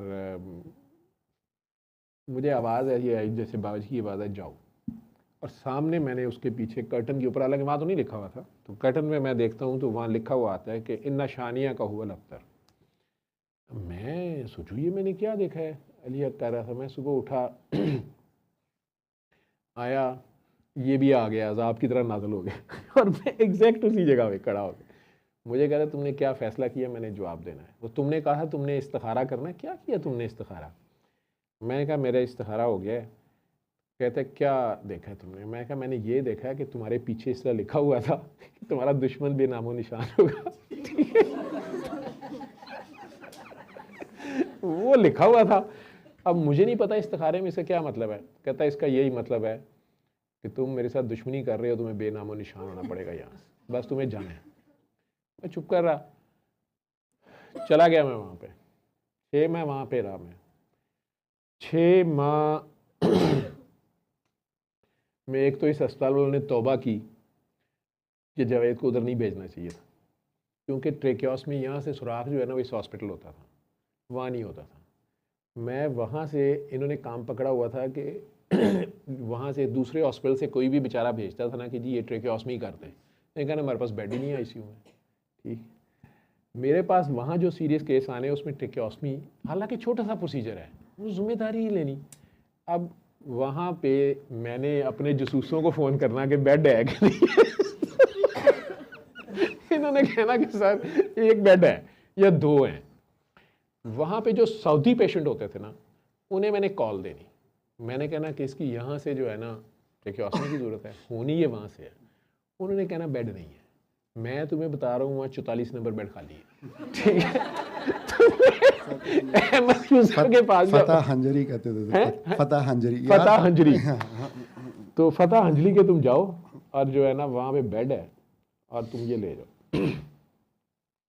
अब उन्होंने जाना, उसने फट लिखना नो बेड अवेलेबल। वो सऊदी होते थे, वो उन्हें अंदर चले जाना, उन्होंने कहना हमें दिखाओ बेड, हमें हमारी खबर है कि यहाँ इतने नंबर बेड खाली, वो बेड खाली होता उसकी जान जाती थी, पता उसको था कि ये इसके रिपोर्टर हैं। अब उसने कहना कि ठीक है, वो तो प्रिंस का, मलक का पेशेंट आना है। उन्होंने रोला पिटना डाल देना, हम मलक के पास चले जाते हैं। मलक कहते बादशाह को, हम मलक कहते हैं हमारा मरीज़ कहाँ जाए, ये वो फलां। उन्होंने कहा अच्छा तुम ले आओ। ठीक है, अब उसने ऊपर से अपनी तरफ से लिखना कि अगर तुम फिटनेस देते हो, जो कंसल्टेंट है वहाँ का, अगर तुम गारंटी देते हो कि मरीज़ जिंदा यहाँ तक पहुँचेगा, रास्ते में ख़तरा नहीं है, अगर मतलब कई शर्तें उनको समझा देना, जान का ख़तरा है यहाँ तक आने का, रास्ते में मरीज़ मर सकता है, वेंटिलेटर से हिल सकता है, फलाना हो सकता है, डॉक्टर साथ आए। सबसे बड़ी मौत उसने पहली बार मुझे साथ बुला लिया, डॉक्टर साथ आए, ये आए वो आए, साथ लिख दिया कि जी अगर मरीज़ को ऑपरेट करने के बाद आप 24 आवर्स के बाद अपने अस्पताल में वापस लेने पे मतलब लाजमी है आपने वापस लेना। मैंने सारी शर्तें यस कर दी। यस करने के बाद मैं उसके वो घर वालों को उसने पाँव से निकाला हुआ सऊदियों को कि ये मर जाएगा, ये हो जाएगा, वो हो जाएगा, डॉक्टर साथ आए। मैं एम्बुलेंस में बैठा, मैं आ गया, मरीज़ लेके आया, वो सऊदी मेरे बड़े मशहूर के ये साथ आ रहा है। वहाँ आया, जब गया ना थिएटर के अंदर, मुझे बुला लिया, डॉक्टर चाय पियो, कैसा चल रहा है? मैंने कहा ठीक चल रहा है। इंक्वायरी तो नहीं अभी हुई कोई? ये सऊदी कराएंगे इंक्वायरी, जो तुम सगे बन रहे हो जिनके। मैं नहीं, कोई चक्कर नहीं है। मेरा उसका सिर्फ 6 माह का साथ है ना, पहले साल ही मुझे उसने भेज दिया था, 1.5 साल में उस हॉस्पिटल रहा हूँ। अब पहले पेशेंट पे उसने ये हरकत कर ली कि ये डॉक्टर साथ आए, अब वहाँ से आईसीयू छोड़ के आना, वहाँ जिन पे रिलाई करूँगा तीनों मिस्री इसके बंदे, उन्होंने मुझे पहले नाक में दम किया हुआ था, किसी बात पे कुछ नहीं लिखते थे, हर चीज़ मुझे करनी पड़ती थी। 24 घंटे का कवर मैं दे रहा हूँ। अब वहाँ से मैं इस हॉस्पिटल आ रहा हूँ, मैं खैर आ गया। मैंने वहाँ सऊदी नर्सेज ट्रेन कर ली थी और इंडियन कुछ नर्सेज बहुत अच्छी थी केरला की, वो ट्रेन थी, बड़ा अच्छा मेरी टीम बन गई। मैं आया और मुझे बिठा के ना तो कहता है कि चाय पी लो, तुम्हें तो उधर चाय पीने का भी टाइम नहीं मिलता होगा। मैंने कहा नहीं, मैंने अब जाना है, पेशेंट ऑपरेट हो रहा है, तो कहता है ये कल आ जाएगा। मैंने कहा डॉक्टर यूसुफ तुमने मेरा नोट पढ़ा है? कहता नहीं मैंने नहीं पढ़ा। क्या लिखा हुआ है? मैं कहा पढ़ लो। अच्छा उसको अंग्रेज़ी पूरी पूरी थी। तो लिखा क्या हुआ था कि पेशेंट हमारे पास वापस लेने के लिए हम बाउंड हैं, लेकिन अगर HOD ICU ये फिटनेस देता है कि पेशेंट फिट टू ट्रैवल है और वो जिंदा वापस पहुंचेगा और उसे रास्ते में कोई कॉम्प्लिकेशन नहीं होगी, ठीक है, और पेशेंट की ट्रेक्योस्मी से कोई ब्लीडिंग नहीं होगी नेक्स्ट 24 आवर्स और उसे कोई कॉम्प्लिकेशन नहीं होगी और वो समझता है कि पेशेंट अब मैनेज किया जा सकता है इस छोटे हॉस्पिटल में, ठीक है, तो वापस भेज दो। ठीक है, ये वापस भेजना, फिटनेस देना और उसका यहाँ तक लाना, ये आपकी टीम की जिम्मेदारी होगी। जाग छोड़े, मेरे आगे से चाय उठा लिया, मैं पी भी नहीं रहा था, वो अरबी में शुरू हो गया, या वाह वाह चाह। यकीन मानो उन 1.5 सालों में एक मरीज भी वापस नहीं आया। उसकी फिटनेस ही ना दें, वो अल्लाह के बंदा उनका भला हो जाए, वो बड़े ICU च आराम करना ना देखो, ठीक है, जो जरा सीरियस हो, मैं उसकी ट्रेक्योस्मी लिख के बैग वही कर साथ मैं समझा दूं कि भाई बेड है वहां पे पहुंचो। आखिरकार एक दिन उसका मुझे फोन आया, डॉक्टर जुवैद मैं फंस गया हूँ, यहाँ पे अमीन यूसुफ आ गया, और है वो एक लंबी कहानी हो जाएगी। वो कॉन्फ्रेंस एक हुई थी वहाँ पे इंटेंसिव केयर की, उसमें अमीन यूसुफ साहब कनाडा से करके आए थे, बाद में वो भी उनका हेल्थ मिनिस्टर शायद रहा, लेकिन वो इंटेंसिविस्ट था। और ये सऊदीया का सबसे बड़ा ICU एक्सपैंड हो रहा था जहाँ ये लोग थे। अमीन यूसुफ जो था वो डिज़ास्टर मैनेजमेंट और क्रिटिकल केयर का कोर्स करवा रहा था। मैंने भी 2 दिन, मेरे हॉस्पिटल की तरफ से मुझे भेजा कि मैं 2 दिन के लिए वो कर रहा था। उसने जब कोर्स पूरा कर लिया तो उन्होंने कहा जी कि कोई क्वेश्चंस हैं तो खड़े होकर करें, जो डॉक्टर्स हैं उन्हें समझ आ जाएगी। तो मैंने उसे कहा कि तुमने कहा था कि ब्रेडिकार्डिया के साथ या आपने कार्डिक पंप नहीं करना जब तक पल्स आ रही है, और ये रिकमेंडेड भी है। कहता है यस। मैंने कहा कितने रेट के ऊपर कार्डिक थंपिंग शुरू कर देनी है, कार्डिक मसाज करना है, कब करना है? एडल्ट्स में। जो उसने टॉपिक, जो उसका स्ट्रॉन्गेस्ट था, दूसरा बंदा जिसने लेक्चर लिया था कर्नल साहब, वो पूरे सऊदीया के सिक्योरिटी के भी हेड थे, ICUs के भी हेड थे, और हज के पूरे मिशन का वो हेड होता था, सिक्योरिटी प्लस इंटेंसिव केयर का। नाम मेरे दिन से उसका निकल गया, जो हेड था, मंदोरा। ये टीम थी, ये रियाद मिलिट्री हॉस्पिटल की टीम थी, और मैं वहाँ करने गया था, और ये उनका जो रॉयल ICU था उसके भी ये हेड्स थे। अब मैंने इन दोनों को ये सवाल दे दिया। दूसरा इससे भी ज़्यादा फजूल है, मेडिकल के सवाल थे। वो फैसल मसूद साहब ने कहा था गायनी वर्कशॉप जाना है, तो मैं पहला क्वेश्चन किया ना तो वो आयमा शायद शुरू हो गया। अब मंदोरा उठ के आया तो उसने कहा कि ये इसके ऊपर अभी कंसेंसस नहीं है, अभी ये पता नहीं है, छोटे बच्चे में तो ये करना है, तुम्हारा क्या ख्याल है, बाकी सब बताओ कितने पे करना चाहिए, कितने पे करना चाहिए, कितने पे करना चाहिए ना। कोई जवाब ही नहीं था, किसी किताब में नहीं है, वो उस तरह अभी है नहीं है। मुझे उसने गुस्से से कहा कि तुम पाकिस्तानी हो, तुमने ये सवाल किया है, तुम्हारे माइंड में भी तो कुछ होगा। मैंने उसे कहा कि मेरा ज़ाती ख्याल ये है कि हार्ट रेट के बजाय इसके कि 30 पर मिनट पे करना है कि 15 पे जाके करना है। मेरा ज़ाती ख्याल ये है कि जहाँ से पेशेंट की मेंटेशन कन्फ्यूजन शुरू हो जाए ना, या वो ड्राउजी या उसका कॉन्शियस लेवल तुम्हें लगे कि अभी उसका ब्रेन जा रहा है, तो one should start the cardiac massage. वो क्लैपिंग हो गई पूरे हाल में, गोरेश्वरी भी बैठे हुए थे। उसने कहा अच्छा कोई और क्वेश्चन है? दूसरा क्वेश्चन मैं नहीं बताता होता, बैल वो तो सारा रिकॉर्डेड है, मैं दूसरा क्वेश्चन कर दिया, उसके पास जवाब नहीं है। तो उसने कहा कि वेल वी डोंट नो। अब आपने दो दिन कॉन्फ्रेंस कराई है पूरे सऊदीया की, और गोरे कनेडियंस भी बैठाए हुए हैं और सारे, और आप कंसल्टेंट्स इकट्ठे हुए हैं दुनिया के, और जिस टॉपिक पे आपने पढ़ाया है उस पर आप सवाल देने पे कासिर हैं। मैंने कोई किसी को तंग करने के लिए सवाल नहीं थे, ये मेरे माइंड के सवाल थे, काम करने के सवाल थे। अल्लाह ने वो मुझे उसके जवाब मैंने ढूंढे थे काम पे, लेकिन आपकी किताबों में नहीं थे, और मैं उस तरह पेपर लिखता नहीं हूँ जो सिक्का राइजुल वक्त है 2 नंबरी है। मैंने उसका आंसर, मैंने कहा मेरा ख्याल ऐसे है। उसने मुझे कहा कि हम इकट्ठे चाय पिएंगे, और उसके बाद वो इकट्ठे होकर मेरे पीछे पड़ गए कि तुम आज ही वो हॉस्पिटल छोड़ो और आज ही हमें ज्वाइन करो। उन्होंने आखिरी 2 महीने, मैं रिज़ाइन कर चुका था सब, मैंने कहा मैं तो रिज़ाइन कर चुका हूँ, मैं जा रहा हूँ। उन्होंने कहा नहीं, आप ऐसे काम करो, तुम भूल जाओगे। फिर बादशाह फ़ाद के साथ, वो अब्दुल्ला के साथ भी काम के लिए उन्होंने मुझे रोका, लेकिन मैं नहीं रुका। कोई लंबी कहानी छोड़ो, पर मैं आ गया था। 2 माह मैंने वो काम किया। सऊदीया का वो सबसे अच्छा मेरा टेन्योर था, बड़ा अच्छी जगह थी वो, रियाद मिलिट्री हॉस्पिटल, उसमें काम बड़ा अच्छा हो रहा था, मेथोडिकल काम था। यासर मंदोरा था। अब वो यासर मंदोरा और मीन जो है ना, चाय पीते हुए मुझे कहते हैं कि तुम इस नॉलेज के साथ तुम किस अस्पताल में तुम कर रहे हो, और ये क्या कर रहे हो तुम इधर काम, इस तरह वो बातें कर रहे थे। मैंने नहीं कहा कि यार तुम्हारे अस्पताल, तुम्हारे मुल्क की ना कोई कल सीधी नहीं है। मैं सीधी ऐसे बात करता, मुझे मेरे बेनोई भाईजान अख्तर सारा दिन वो बेचारे तस्बीहां पढ़ते रहते थे कि जवेद आज भी धीरा मास किया थे, आज भी किया, इसने कुछ कह देना है उनके मलक। मुझे कहते मलक को कुछ ना गई, बादशाह को कुछ कह देगा। वो मैंने उन्हें ब्लंट होकर कहा, कैनेडियन भी गोरा बैठा हुआ था बीच में, मैं कहा यार तुम लोगों ने अहमद यूसुफ जैसे बंदे वहाँ बिठाए हुए, 44 बेड का आईसीयू है, जैसे 150 बेड का करने लगे हो।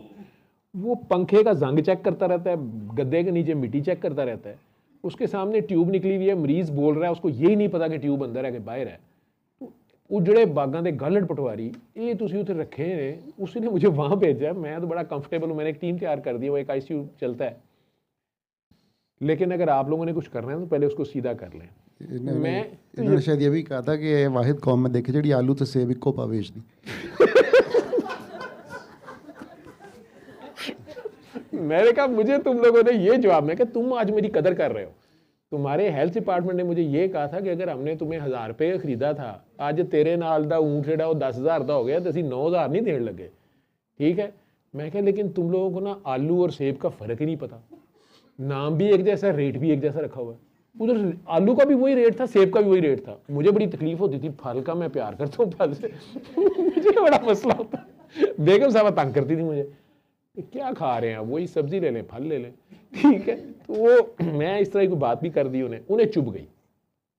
अच्छा सर, एक सेकंड में ना, ये सर बार बार दीरा मस्जिद की बात करते हैं। वो शमेसी अगर नक्शा खोल के देखेंगे ना तो वो पुराना रियाद है, बिल्कुल सेंट्रल है रियाद।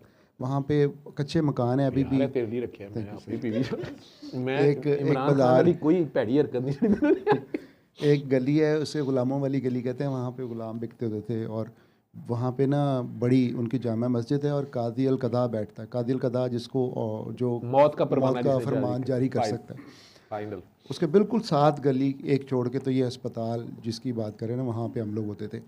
जब हम नए नए गए ना, तो ज़रा नए लोगों को डिप्यूट किया जाता है, तो फ़ौरन से पहले ना जो इमरजेंसी के डॉक्टर्स होते थे ना, उनकी ड्यूटी लगा दी जाती थी। जुम्मे वाले दिन नमाज के बाद जिन लोगों को सजाए मौत दी जाती थी ना, वहाँ पे सरे आम वहाँ उनका सर कलम करते थे। और वो एरिया धीरा कहलाता था। धीरा और धीरा की मस्जिद, धीरा मास्क और धीरा चौक, वो महकमा कुबरा था वहाँ पे, यानी बड़ी कोर्ट थी वहाँ की सुप्रीम कोर्ट बड़ा काजी अल कदा था। तो वो वहाँ पे हमें डराते थे कि तुम्हें वहाँ भेज देंगे।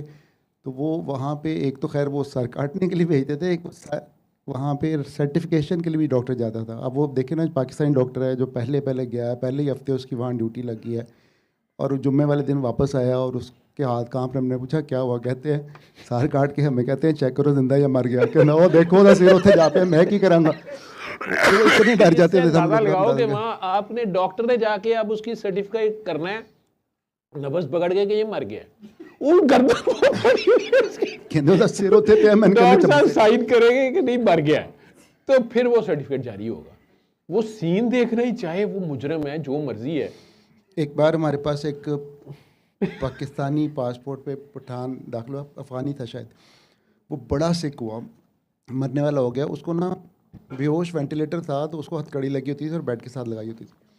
पुलिस वाला उसके ऊपर ड्यूटी करता, तो कहा यार तो बेहोश पड़ा हुआ है, इसने तो उठना ही नहीं है, तुमने इसको हथकड़ी लगाई, वो पाँव में लगाई हुई थी। कहता नहीं ये फ़लाँ फ़लाँ मुजरिम है।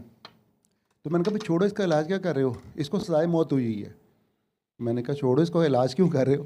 कहता नहीं तुम इसका इलाज करो, ये उठेगा फिर हम इसका सर कलम करेंगे।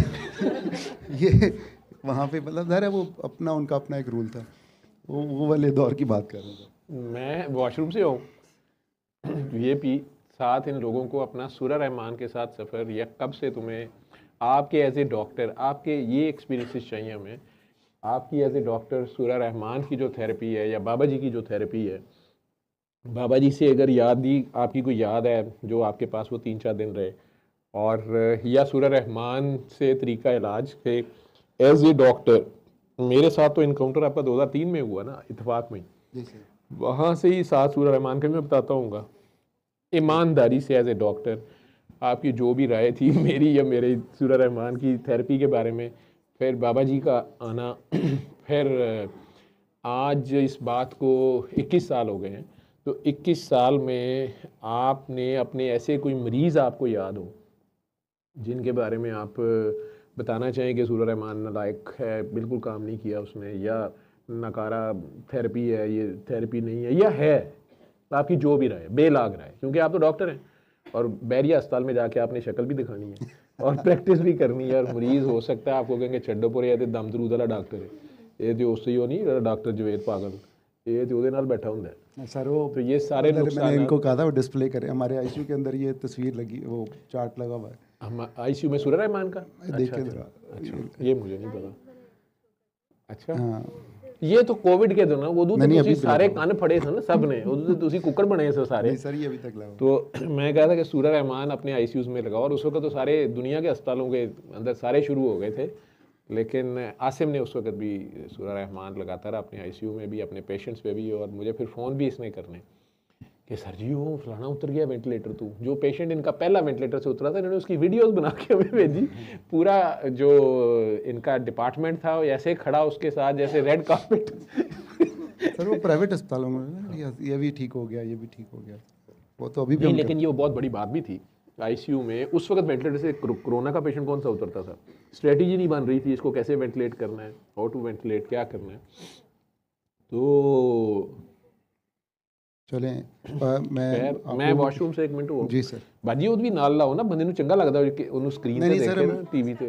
मैं ये लाइव इसलिए बैठता हूँ कि मैं टीवी पे आता हूँ, मैं बीच में देख देख खुश होता हूँ कि मेरी तस्वीर फोटो आ रही है मेरी, तो दूसरी हैं हाँ पहले आ रहा था ना, लेकिन 2 मिनट भी मैनू नहीं बर्दाश्त ਹੁੰਦਾ, ਮੈਨੂੰ ਲੱਗਦਾ ਮੈਂ ਆ ਹੀ ਨਹੀਂ ਰਿਹਾ, ਤੁਸੀਂ ਲੱਕ ਹੋ ਕੇ ਸਰ ਲਾਈਵ ਜਾ बाथरूम चले जाओ ना। अच्छा।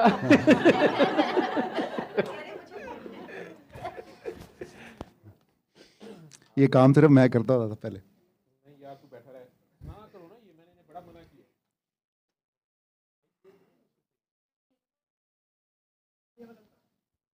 वरना बाथरूम से आवाज है।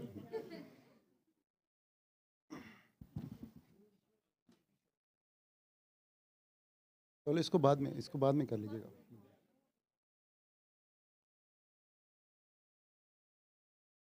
आप लोग बैठ जाएं प्लीज़। मेरा नाम आसिम है, मोहम्मद आसिम राना। मुझे बिल्कुल अंदाज़ा नहीं था कि सर मेरे साथ मतलब मुझे यहाँ बिठा लेंगे। 2003 में मैं सर के साथ अटैच हुआ था। पहले रास्ते में मैं सोचता आया कि मुझे उन्होंने बुलाया कि एक्सपीरियंसेस शेयर करने हैं, तो मुझे अंदाज़ा नहीं था कि मैं क्या बात करूँगा। अभी मैं आपको ब्रीफली, जैसे कि हल्का फुल्का इस वक्त माहौल है, मैं सिर्फ 2-3 अपनी यादें ना सर के साथ वाली शेयर कर देता हूँ, बाबा जी वाली कर देता हूँ, और उसके बाद जब सर आ जाएंगे तो सूरा रहमान से मैंने क्या सीखा है या हमने क्या सीखा वो मैं आपको बताता हूँ। मैंने जनरल प्रैक्टिस करता था MBBS के बाद। मेरी फैमिली बैकग्राउंड इतना अच्छा नहीं था, मैं पोस्ट ग्रेजुएशन की तरफ नहीं जा सका शुरू में। तो 6-7 साल बाद मैंने ना FCPS पार्ट 1 किया। जवेद साहब की गैर मौजूदगी में मैं ये बात करने लगा हूँ। जवेद साहब की जो इंट्यूशन है ना, जो अल्लाह ताला ने इनको अता किया है, ये मैं उसकी एविडेंस आपको देने लगा हूँ। 2003 में मैंने ना जॉब अप्लाई करनी शुरू की ट्रेनिंग के लिए। तो चूँकि मेरा किचन चलता था क्लिनिक से शाम को, तो मैंने सबको जिधर भी जाना मैंने कहना जी मैं शाम को क्लिनिक करता हूँ, तो मैं ऐसी जॉब करना चाहता हूँ कि मुझे आप शाम में ड्यूटी ना दें। कोई भी नहीं मानता था। करते करते करते करते ना मैं इत्तेफाक अस्पताल पहुँच गया। तो इत्तेफाक अस्पताल में ना मुझे इन्होंने कहा फ़लाँ बंदे से मिल ले, मोहम्मद जावेद से मिल ले। मोहम्मद जावेद भी नहीं, एमजे कहते होते, एमजे से मिल ले। मैं चला गया जी, एमजे साहब बैठे में, एक बंदा ना इंटरव्यू दे रहा उनको, मैं बैठ गया साथ जाके। अब मेरे पास एक कागज़ था, MBBS 1995, FCPS पार्ट 1 2003, बस। और उसके अलावा तो कोई एक्सपीरियंस नहीं था। आप यकीन करें उस दूसरे बंदे की इतनी मोटी CV थी, उसको पूछे जैसे इनका स्टाइल है, अच्छा जी तो CV कीता है लैपटॉप। फिर उसके बाद अच्छा जी ये, फिर थोड़ी देर बाद ना मेरी तरफ मुँह कर गया, आप क्या करने आए? मेरे पास जवाब ही कोई, मैं सर में फेलोशिप करने आया। अच्छा ठीक है। फिर उससे बात करनी शुरू, अच्छा फ़लाँ आपके मेंटर हैं, अच्छा ये है, ये है। आप क्यों बैठे हुए? सर मैं फेलोशिप करने आया। 3-4-5 दफ़ा ना उसको कर करके ना फिर उसे कहते हैं अच्छा ये आप अपना सेल फ़ोन हमें दे जाएँ, अपना कॉन्टैक्ट नंबर हमें दे जाएँ, तो हम आपसे रब्ता कर लेंगे। उसको उठा दिया, मुझे कहते हैं इधर आ मेरे नाल, डायरेक्ट ही, कोई इंटरव्यू नहीं, कुछ नहीं। मुझे ले गए मौज़म साहब के पास।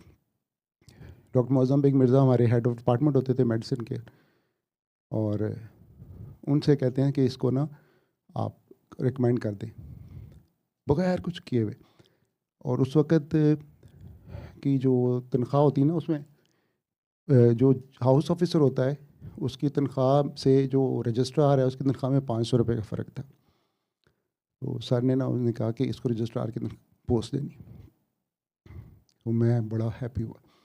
यकीन करें कि जब मैंने उसके बाद ज्वाइन किया ना, तो मैंने देखा कि इत्तेफाक अस्पताल चूँकि मियाँ फैमिली का अस्पताल है, मियाँ फैमिली का रिकमेंडेड एक डॉक्टर आया, उसने 6 महीने की मेडिसिन की हुई थी। ये लोग सर ना 1 साल की मेडिसिन पर रजिस्ट्रारशिप देते थे। किस ने उसकी सिफारिश नहीं की होगी, जवेद साहब ने उसको नहीं दी रजिस्ट्रारशिप। वो 500 रुपये की जो मतलब लिवरेज है ना, उन्होंने उसको नहीं कहते देनी ही नहीं, मतलब है ही नहीं।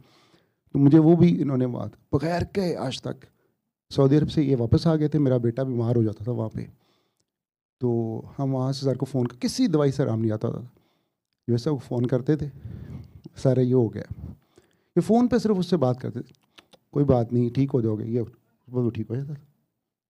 तो आधी रात को हम लोग, ये जिस इत्तेफाक अस्पताल के ICU की बातें बता रहे ना, इत्तेफाक में हम लोग ड्यूटी करते थे, 2 बज के रात के 2:30 बजे में, और मैं ड्यूटी कर रहा हूँ मिसाल के तौर पे। पेशेंट एक सिक है, समझ नहीं आ रही कि उसको क्या हो रहा है, उसका वेंटिलेटर जो है वो अलार्म किए जा रहा है, पेशेंट भी रेस्टलेस है, मॉनिटर भी ख़राब है। अचानक दरवाज़ा खुलता है ICU का, जवेद साहब अंदर आते, सीधे उस वेंटिलेटर पे जाते। मैं अपनी सामने की बात बता रहा हूँ, मतलब कोई एग्जैजरेशन नहीं कर रहा। उस वेंटिलेटर पे जाते हैं और 2-3 बटन हिलाते हैं, मरीज़ भी हैप्पी हो जाता है, वेंटिलेटर भी हैप्पी, मॉनिटर भी सही हो गया। अब मैं इधर खड़ा देख रहा हूँ, सर जी तुसी किथे? वो मैं ना डबल रोटी लेना है, 2:30 बजे रात में कड़ी डबल रोटी मिलती, तो अंदाज़ा लगाओ। वहाँ पर ना डिसेंट बेकरी है, अगर किसी को याद हो तो। वो नहीं मैं डिसेंट बेकरी तो डबल रोटी लेना है। अच्छा ठीक है, तो डबल रोटी लेके चले जाना थल्ले। मैं क्या चलो मैं कोई गल नहीं, तुहाडा हाल चाल पता करा, हाल चाल तुसी मेरा पता करना है तो उत्थे ही करनगे। So you see that this person was different from the very beginning. देखो मेरी आवाज़ अभी भी कम है। सर के बाद मैं शुरू में जब मैंने ज्वाइन कर लिया ना, तो अच्छा जिस दिन उन्होंने मुझे साइन कर दिया ना, कहते हैं आप चले जाएं और अपनी ना ड्यूटी रोस्टर पूछ लेना। अच्छा मैं वापसी में मेरा एक्सीडेंट हो गया, मोटरसाइकिल पे मैं गिर गया, मुझे पसलियों में चोट लग गई। तो उसी रोज़ ना मेरी रात को ड्यूटी थी, तो मैं नहीं आ सका ड्यूटी पे। अभी हालांकि इन्होंने मेरे पे बड़ा एहसान किया था। अच्छा सर वो हो गया, तो अब 2-1 दिन गुजर गया ना, तो मैं डर गया। मैंने कहा मैं क्या करूँ, मैं गया ही नहीं ड्यूटी पे। तो मुझे नूरुल आरफिन कहता है सर को फ़ोन कर लो, उन्होंने मुझे सर का घर का नंबर दे दिया। जवेद साहब ना बुध को ड्यूटी करते थे सोशल सिक्योरिटी में 24 आवर्स की। तो सर के बारे में मशहूर है कि इनको नींद आई हो या इनको भूख लगी हो, इनके सामने नहीं आना चाहिए। तो इनको मैंने घर फ़ोन किया, कामरान ने शायद फ़ोन उठाया, मैंने कहा जवेद साहब से बात करनी। अच्छा वही करा देता हूँ, जवेद साहब बुलवा दिया। सर ने ना फ़ोन, अब नींद में आया, उधर से ड्यूटी करके आए, मैं शायद अभी लेटे ही होंगे, तो मैंने मिस्कीन सी आवाज़ में कहा जी मैं वो फ़लाँ फ़लाँ डॉक्टर बोल रहा हूँ। सर ने फ़ोन पे धरा, मुझे एकदम से वो तो मैं डर के फ़ोन बंद कर दिया। अब मैं और डर गया कि अब मैं क्या करूँ, नौकरी भी गई, मिली भी नहीं है, और अच्छा सर मेरे को तकरीबन महीना ही गुजर गया ना इस चक्कर में, तो अब मुझे और कहीं जॉब भी ना मिले, मैं फिर चुप करके वापस आया। वापस आया तो पता चला जवेद साहब छुट्टी पे गए हैं। तो ज़हीर अख्तर मलिक साहब थे, वो जवेद साहब के बराबर रजिस्ट्रार होते थे। उनको मैं मिला तो मुझे कहते हैं अच्छा अच्छा आप वो थे, उस दिन नहीं आए थे। मैं जी बता दिया, कहते हैं अच्छा चलो ठीक है आओ। वो ले गए, मौज़म साहब साइन करा दिए, मैंने ड्यूटी शुरू कर दी। अब जनाब जवेद साहब छुट्टियों से वापस आ गए। अब यकीन करें, अब इमेजिन करें कि अस्पताल, शायद किसी ने लोगों ने इत्तेफाक देखा भी हो, वो ना मैं सीढ़ियाँ चढ़ के ऊपर आ रहा हूँ ना, जवेद साहब सामने से आ रहे हैं, मैं उधर मुड़ जाता था, उधर से आना तो सर ने आ जाना तो मैं दूसरी तरफ चले जाना। एक दिन इत्तेफाक से ना मैं 2 फाइलें उठा के ना कमरे में आया अपनी तरफ से नोट लिखने के लिए। कमरे में ना सिर्फ एक ही बंदा बैठा हुआ था वो जवेद साहब थे, और कोई नहीं था। मैंने कहा अब कुछ नहीं हो सकता, मैंने फाइलें साइड पर रखी, जाके सर के पैर पकड़ लिए, मैंने कहा सर ये मेरे से ये हो गया था। सर भूल गए हुए थे उस वक्त तक। अच्छा बहरहाल उसके बाद भी सर अपने इनको बाबा जी मिल गए हुए थे, तो बाबा जी के साथ बड़े बिज़ी रहते थे, लेकिन फिर भी बीच बीच में इतनी साइंटिफिक मेडिकल अप्रोच वाला बंदा मैंने बड़ा कम देखा। वो मतलब जो बंदा पेचकस पकड़ के वेंटिलेटर खुद ही ठीक करना शुरू कर दे, आप बस हिसाब लगाएं इस बंदे। और इसी तरह से हर बंदे की तकलीफ़ को पहले से पहचानते हो। जब हमारी सिलेक्शन हो गई ना, तो वहाँ फ़ीसें जमा कर, सिलेक्शन से पहले की बात आता हूँ कि एप्लीकेशन देनी थी। अभी तो ये कह रहे हैं ना कि हम लोग ले गए, एप्लीकेशन देनी थी, तो मेरे पास पैसे नहीं थे फ़ीस जमा कराने के। वो जो उनकी होती है प्रोसेसिंग की फ़ीस होती है, 1000 रुपये थी उस वक्त। तो उधर गुजरते हुए कहते हैं तू नहीं गया? अरे मैं सर मुझे टाइम नहीं मिला। तो फलाना टिंगड़ा ना हो, इधर ना हुआ, वो साइड पे ले गए, पैसे निकाल, मुझे कहते चलो जाओ। यानी ही एक्चुअली न्यू कि ये होगा। तो ये सर की मतलब क्वालिटी जो है ना वो देखी। फिर उसके बाद मैं बाबा जी से मिला। बाबा जी से मैं मिला हूँ 2 दफ़ा। एक दफ़ा इन्होंने ना कसूर के पास एक मेडिकल कैंप किया था, उसमें मैंने ना बाबा जी को पकड़ लिया। मुझे इतनी चीज़ों की समझ नहीं थी, अभी भी नहीं है, लेकिन आई वाज वंडरिंग कि ये हो क्या रहा है। ज़ाहिर बात है एक बंदा जो डॉक्टर बनने आया और डॉक्टर बन के स्पेशलिस्ट बनने लगा हुआ है, वो देख रहा है कि जी ये सूरह रहमान सुना रहे हैं और कोलीग्स बातें भी कर रहे हैं। ज़ाहिर बात है लोग मजाक उड़ाते हैं कि ये अब क्या कर रहे हैं। जैसे मैंने आपसे कहा ना कि आखिरी दिनों में इत्तेफाक अस्पताल में काफ़ी उनके वो हो गए थे मसाइल, तो वो हमें जो अस्पताल के गार्ड थे वो छेड़ा करते थे कि आप लोग अल्लाह पाक नहीं करके दुआ नहीं करते, मतलब तुम लोगों के साथ ये हो रहा है। तो एनीवे वो जवेद साहब जो हैं इनको मतलब पहले से चीज़ों का पता होता था। फिर साथ में बाबा जी इनको मिल गए, तो मैंने बाबा जी से पूछा कि ये सब क्या है, ऐसे ही डायरेक्ट ही। मैंने कहा बाबा जी मुझे सिर्फ समझ नहीं आती कि ये सब क्या है। तो मुझे कहते हैं कि बेटा अपने वक़्त का इंतज़ार करें। वो वक़्त का इंतज़ार में मैंने ये सीखा है कि हम सब, आप सब लोग जो यहाँ बैठे हुए हैं, आप यकीन करें कि सबके लिए वो टाइम लिखा हुआ है और हम सारे उसी में ही फ्लोट कर रहे हैं। सिर्फ वो एग्जैक्ट जिसके लिए जिस वक्त वो होगा ना, तब वो अचानक खिड़की खुल जाएगी। मैंने फिर एक चीज़ और देखी कि हम लोग ना ज़्यादातर अपने मतलब के लिए इस तरफ आते हैं। एक चीज़ हमने है कि जी अब मैं सूरह रहमान में शामिल हो गया हूँ, अब मुझे करामत मिल जाए, अब मेरे हाथ में कोई चीज़ आ जाए। वो नहीं होती, लगे रहते हैं हम लोग, लगे रहते हैं। वो पहले वाली काम भी ख़राब होना शुरू हुए थे। फिर मुझे समझ आई कि ये तो अल्लाह मियाँ का कारखाना है, वो चला ही जाएगा, वो चलाना ही उसी ने है ही उसी का। अगर हम में से किसी से बीच में कोई काम ले लेता है तो ये उसकी मेहरबानी है, ऐसा ही है ना। तो सूरह रहमान हम लोगों ने इत्तेफाक अस्पताल में इदारा शुरू कर दी थी। फिर सऊदी अरबिया जाके हम बड़ा डरते होते थे वो अपने बॉस से, क्योंकि वो बात बात पे हमें धमकी देता था कि तुम लोग जेल चले जाओगे, तुम्हारी गर्दन काट दी जाएगी। सर तो मजाक में सुना रहे हैं ना आराम से, हमें तो वाकई डर लगता होता था कि ऐसा हो गया तो क्या होगा। हमें पता ही नहीं होता था कि क्या होना है। शुरू शुरू में अरबी भी नहीं आती थी, हर बात से डरते थे कि आपको वापस भेज दिया जाएगा, आपको ये कर दिया जाएगा। बहरहाल वो बड़ा डरते डरते हम सूरह रहमान सुनाते होते थे मरीज़ों को। वॉकमैन वगैरह हमारे पास कोई नहीं होते थे, हेडफोन्स भी, मोबाइल फ़ोन भी। ज़ाहिर है आप बात बता रहे हैं आपको 2003 की, ये जो डिजिटल फ़ोन हैं ये नहीं होते थे। छोटे वाले क्या होते हैं वो, हाँ, वो जो बटनों वाले फ़ोन थे उसमें नहीं होती थी सूरह रहमान। तो बड़ी मुश्किल से हम लोग फिर वो बंदोबस्त करते थे और वो उनको सुनाते थे।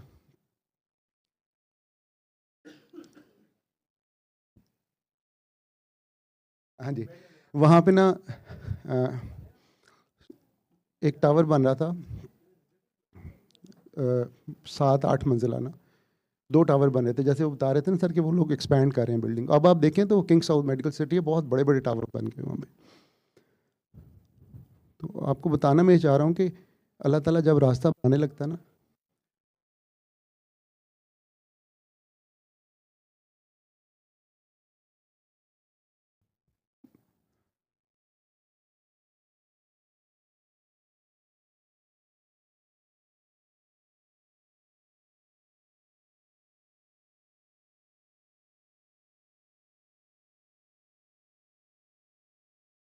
अच्छा जी, वो शाम को ना 2 बड़े टावर्स थे, तो मगरिब के वक़्त मैं ड्यूटी करके निकलने लगा, तो आप देखें कि 2 बड़ी बिल्डिंग्स हो ना, तो शाम के वक़्त दरमियान में ना नीचे अंधेरा हो जाता है, पता नहीं चलता क्या हो रहा है।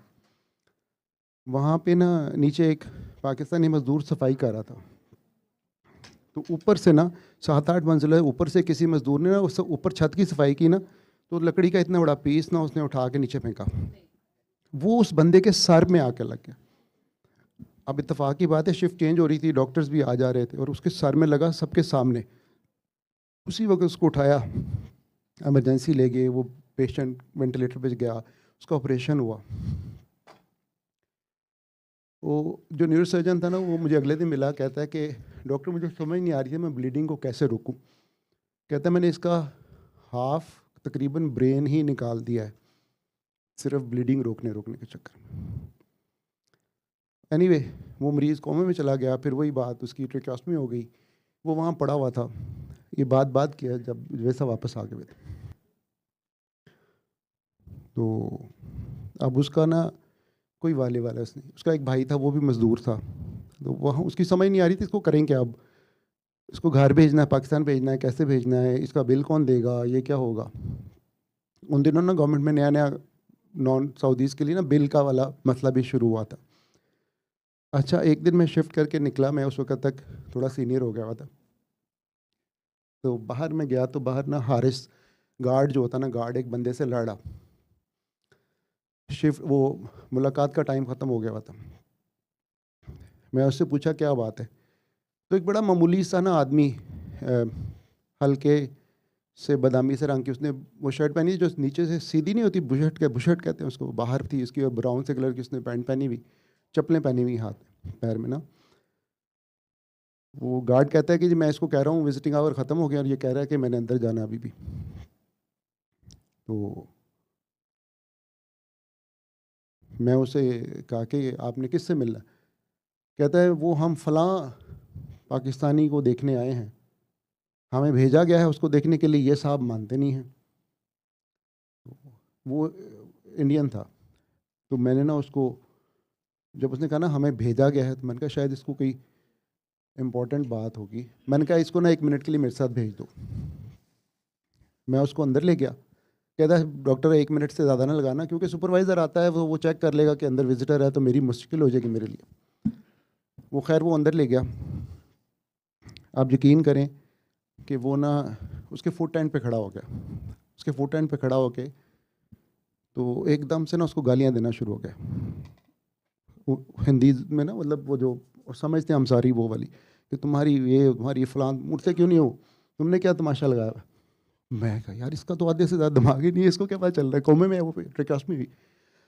और सारी नर्सें ना परेशान, इंडियन पाकिस्तानी नर्सें, कि ये किसको अंदर लेके आ गया। अच्छा, वो साहब ना नॉन स्टॉप गालियाँ दिए जा रहे हैं। तो मैंने अचानक उस पेशेंट की तरफ देखा ना, तो मैंने देखा उसके तो आंसू निकल रहे। उसको ना मैंने फ़ौरन पकड़ के ना ग्लव्स पहन के तो उसकी ट्रिकोस्टमी जो है ना उसको बंद कर दिया। ट्रिकोस्टमी ना वॉइस बॉक्स से नीचे होती है, तो जब वॉइस बॉक्स में से हवा नहीं जाती ना तो आवाज़ नहीं आती। तो जैसे ही उसकी वॉइस बॉक्स में से आवाज़ आनी शुरू हुई ना, वो ऐसे रोना शुरू हुआ कि जैसे ना मतलब आप यकीन करेंगे कि ऐसे एक बड़ा आदमी जो है ना ज़ोर ज़ोर से रोना शुरू कर। अब मैं हैरान हो गया कि इसको क्या हो रहा है। अच्छा, थोड़ी देर बाद ना वो बंदा थक गया, लिटरली थक के ना सांस लेके आता है, डॉक्टर साहब हम कल इसी वक्त आएंगे।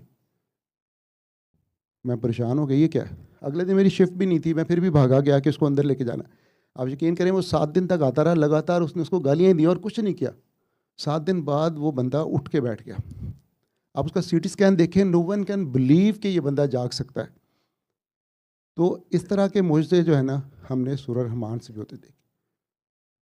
वो वाला बंदा मुझे दोबारा नहीं मिला, वो अपने हिस्से का काम करके चला गया।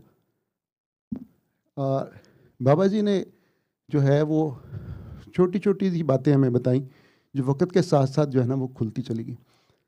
सर ने जैसे आपको बताया कि नफ़रत जो है और गुस्सा ये ना मतलब कोर है। मैं आपको ना आसान एक मिसाल देता हूँ जैसे मुझे समझ आई। अब बचपन में स्कूल जाते हैं ना, सारे टीचर हमें पसंद नहीं आते, है ना। सारे टीचर्स को हम भी पसंद नहीं आते। कोई ना कोई एक जगह फ़र्ज़ कर लें ऐसी है जहाँ पे एक कन्फ्लिक्ट है आपका एक टीचर के साथ, और वो टीचर आप ही को खड़ा कर लेता है हर दफ़ा क्लास में। आप ये सवाल का जवाब बताओ। आप लिटरली उससे कहते हैं मुझे नहीं आता, वो फिर भी कहता है हर दफ़ा। अब एक ऐसा टीचर जो है, ये बात ना मैंने पहले भी लोगों को समझाने के लिए इस्तेमाल की। एक ऐसा टीचर जो है उसने कोई असाइनमेंट दी है, आपने ना बड़े एहतमाम से वो असाइनमेंट की है और आप चाहते हैं कि आप अपने ताल्लुकात उस टीचर से ठीक कर लें। आप इमेजिन करें कि आपको आपके वालिद साहब स्कूल छोड़ के चले गए, स्कूल का गेट बंद हो गया, बेल हो गई, पहली क्लास ही उस टीचर की है और आपको याद आता है कॉपी तो मैं इस्त्री स्टैंड पे छोड़ा है। फिर क्या होता आपके साथ? सिंपल, टांगों में से जान निकलनी शुरू होती, पेट में बल पड़ना होता है, मुंह खुश्क होना शुरू होता है, राइट। अब हम कहते हैं जी ये कैटेकोलामीज़ है जो रिलीज़ होते हैं उस वक्त। आप ये कैटेकोलामीज़ में 15 साल रह के दिखाएं। मेरी बात समझ रहे हैं? जब व्हेन यू होल्ड ग्रजेस, जब आप लोगों से नाराज़ है, अपने आप से नाराज़ हैं, चले अल्लाह ताला से नाराज़ हैं कि जी मुझे ये चीज़ क्यों नहीं मिली, और वो कैटेकोलामीज़ का एक लेवल है जो कि आपके अंदर मुस्तकिल रह रहा है, फिर क्या होगा? समझ गए क्या होगा? तो ये होता है वो सूरह रहमान हमें पैसिफाई करना सिखा देती। वो हमारी वेवलेंथ को, अभी मैंने कहा ना ये जिसका कारखाना है उसी ने चलाना। तो एक वेवलेंथ, अच्छा एक चीज़ और भी है, हम सारे ना आपस में कनेक्टेड हैं, ये आपको पता है। अल्लाह ने हमें मिट्टी से पैदा किया। किस मिट्टी से पैदा किया? ऑब्वियसली हम समझते हैं ये ज़मीन वाली मिट्टी से पैदा किया, राइट। तो एक ही मिट्टी से बने हुए ना हम सारे, तो कनेक्टेड हुए ना, हमें एक ही मिट्टी लगी हुई है। फिर वो कहता है मैंने उसमें अपनी रूह फूंक दी। अब हमें नहीं पता है वो एक ही रूह है या यूनिट्स हैं, ऐसे ही है ना। अब रूह भी उसी की है, तो we are connected at 2 levels. तीसरी बात, फ्रूट ट्राइफल बनाते हैं आप लोग, अगर मैं कहूँ कि उसकी हर चीज़ आपस में कनेक्टेड है थ्रू दैट मीडियम जिसके अंदर आप वो डाल देते हैं, तो we are connected to each other through that medium इस कायनात में। अब जब आप किसी के बारे में बुरा सोचेंगे या बुरा चाहेंगे तो ये कैसे हो सकता है कि वो रिफ्लेक्ट होकर आप तक वापस ना आए? ऐसे ही है ना, तो वो आएगा ही आएगा। और जब आप उससे बाला हो जाएंगे, जैसे सर आपसे कहते हैं कि बस कर दें, छोड़ दें, माफ़ कर दें, माफ़ कर देंगे तो आप उससे ऊपर चले जाएंगे। जैसे ही आप उससे ऊपर चले जाएंगे, वो जो नेगेटिव एनर्जीज़ हैं उनसे आपकी जान छूट जाएगी और आपकी जो वेवलेंथ है वो उस नेचुरल वेवलेंथ के साथ हम आहंग हो जाएगी जिसके लिए मतलब अल्लाह ने आपको पैदा किया। आपको सर ने पहले भी शायद बताया हो कि अल्लाह ने आप सबको, हम सबको बड़े प्यार से बनाया। ऐसे ही है ना, आईसीयू में रह के मुझे एक चीज़ बड़ा एक्सपीरियंस होता है कि हमारे लिए ना एक बंदा पूरी कायनात होता है और उसके लिए पूरी कायनात की अहमियत एक मच्छर के पर से ज़्यादा नहीं है। तो एक तो पहले यही समझ लेना, कंपैरिजन ही कोई नहीं है ना। कोई कंपैरिजन नहीं है। लेकिन जिस लेवल पे मैं आपसे बात कर रहा हूँ उसकी बात करें अगर, तो कि अगर आपके अंदर सारे कैटेगोरी में जिस तरह से आप लेके चलते रहेंगे, अल्लाह ने सारे जानवरों को ऐसे बनाया, हमें उसने ऐसे बनाया, ऐसे ही है ना। तो ये जो सारे मसल्स हैं उसने उसको लगा के पीछे खींच के सीधा किया हुआ है। हर वक्त अगर आपके पट्ठों में खिंचाव रहेगा तो आखिर में क्या हो जाएगा, समझ रहे हैं ना। तो बस यही जो है ना मुख्तसर सी बात जो है ना वो हमने इससे सूरह रहमान से सीखी है। और वो प्यार है, मोहब्बत है। आपको बार बार सर मिसाल देते हैं ना कि अल्लाह ने आपको बड़े प्यार से बनाया। अल्लाह ने, मैं अपने पेशेंट्स को भी अब तो यही सर वाली मिसालें देता हूँ कि अल्लाह ने जब आपको पैदा किया तो दो बड़े काम किए। एक ये कि उसने आपकी माँ के पैरों के नीचे जन्नत बढ़ा दी, यानी उनका दर्जा इतना बुलंद कर दिया। दूसरा, उसने दो फरिश्ते लगाए आपकी माँ के साथ ताकि वो आपको पालने में उसकी मदद करें। आप देखो वो आटे वाले हाथों से भागी आती है, उसको कौन बताता है कि फड़ी फड़ी फड़ी चल रहा है, गमला वाले पासे मिट्टी ना खा ले, और देखिए देखिए पलंग तो थले डिगने लगा। सो इस बात को चेरिश करें दैट यू आर इम्पॉर्टेंट। सूरज रोज़ आप लोगों के लिए निकलता है, इसलिए निकलता है कि एक दफ़ा फिर से हम पूरा दिन जो है ना उसके लोगों की वो करें, क्या करें, मोहब्बत करें, मतलब नफ़रत ना करें, मतलब आप किसी को आसानियाँ बांटें, कोशिश करें, तो उसी से मसाइल बहुत सारे हल हो जाते हैं। देखते अब तक मेरे पास बहुत सारी पेशेंट आते हैं। मैंने सर को एक दफ़ा पूछा मैसेज करके, हमारी एक टर्म होती है मेडिकल की, उसे कहते हैं, एक तो होती है पॉलीमाइल्जिया रोमैटिका, एक इसी तरह की ना और होती है फाइब्रोमाइल्जिया। औरतों को बड़ी दर्दें होती थी, मुसलसल दर्दें हुई जा रही हैं, कभी इधर दर्द हो रही, कभी उधर हो रही, मेरे पास आ रही हैं, तस्बीहें पकड़ी हुई हैं, दर्दें नहीं ठीक हो रही। रीज़न क्या है? रीज़न सिर्फ ये है कि जी किसी को आसानी नहीं देनी। वो बात मैंने अभी की थी ना कि हम सब कनेक्टेड हैं, मिट्टी के पुतले हैं ना सारे, तो उसमें उसने अपनी रूह फूंकी हुई है। तो अगर आप ये देखें कि अगर आप बहुत तस्वीरें पढ़ते हैं तो रूह आपकी हल्की होती जाती है, वो कहती है चाइल्ड मन चलिए, और जो पुतला है मिट्टी का वो कहता है ठहर जा, हाले तो मेरे मुंडे ने मैट्रिक नहीं किया, हाले तो मेरी बच्ची का रिश्ता नहीं होया, ए मेरी नूह अज नहीं देर नाल क्यों थले उतरी यदि तो मैं जी।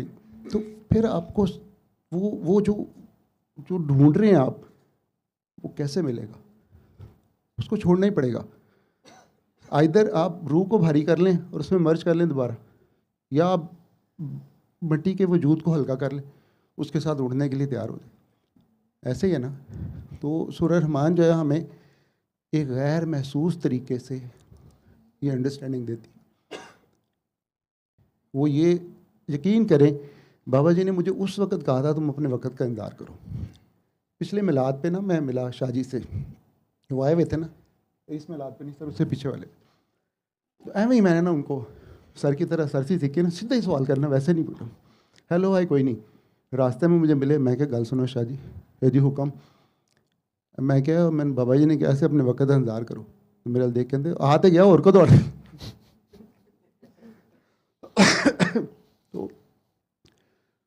तो ये जो चीज़ें डेवलप होती हैं वक़्त के साथ साथ, वो हम आपसे शेयर करें।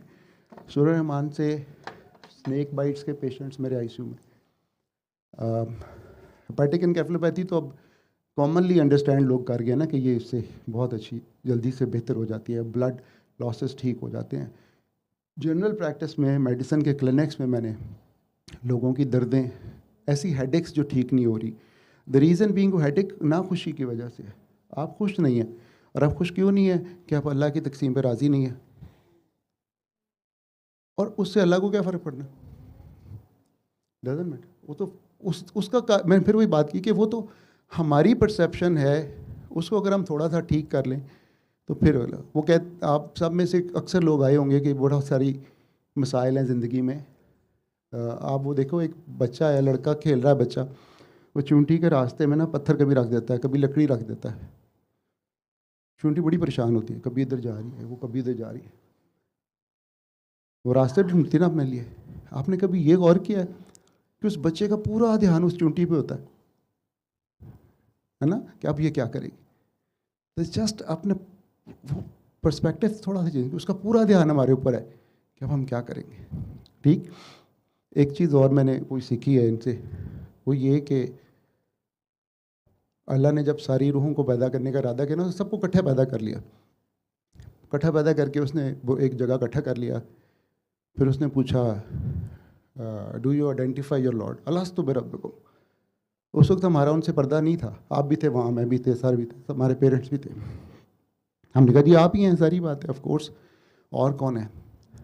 उसके बाद क्या हुआ ये नहीं किसी को पता, राइट। फिर जब अल्लाह ने दुनिया में भेजने का इरादा किया तो उसने कहा कि मैं आपको दुनिया में भेजूंगा, वहाँ पे आप इतने साल रहेंगे, थोड़े साल रहेंगे, वहाँ पे आपका टेस्ट होगा, वापसी में रिज़ल्ट अनाउंस होंगे, ऐसे ही है ना। तो जब आपने सुना, आप में से कुछ बड़े शरारती बच्चे थे, उन्होंने कहा अच्छा रिज़ल्ट अनाउंस होंगे, मैंने तो फर्स्ट आना है, मैंने तो गोल्ड मेडल लेना है।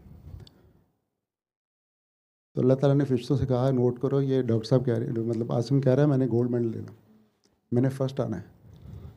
तो बेटा ये जो तकलीफ़ें आती हैं ना, इसको इस तरह देखें कि जिसने फ़र्स्ट आना हो ना, उससे एक्स्ट्रा क्वेश्चन पूछे जाते हैं। ऐसे ही होता है ना, काम भी ज़्यादा करना पड़ता है, होमवर्क भी ज़्यादा मिलता है, एक आधा नालायक स्टूडेंट भी हाथ में अटैच कर दिया जाता है, एन भी पढ़ा, और एग्ज़ाम के दिन में जब आप अपनी ही नहीं पूरी करने के काबिल होते, आपका टीचर या आपकी टीचर कहती है बाहर वाले टीचर को इससे पूछें, ये मेरा बड़ा अच्छा स्टूडेंट है।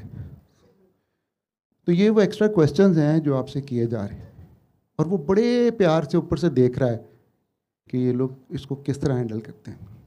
और मज़े की बात बताऊँ, हैंडल भी उसी ने करना, हम में से किसी ने कुछ करना ही नहीं है। यानी ये भी सर सही मैंने सीखा कि वो कुछ नहीं करना एक्चुअली, खुद आगे होके कुछ करके अपने लिए मसाइल खड़े नहीं करने। तो सूरह रहमान से ये सारी चीज़ें आपकी पर्सनालिटी में खुद ब खुद अब्जॉर्ब होती जाती हैं। सिर्फ एक बात है, यकीन। यकीन बहुत इम्पोर्टेंट है।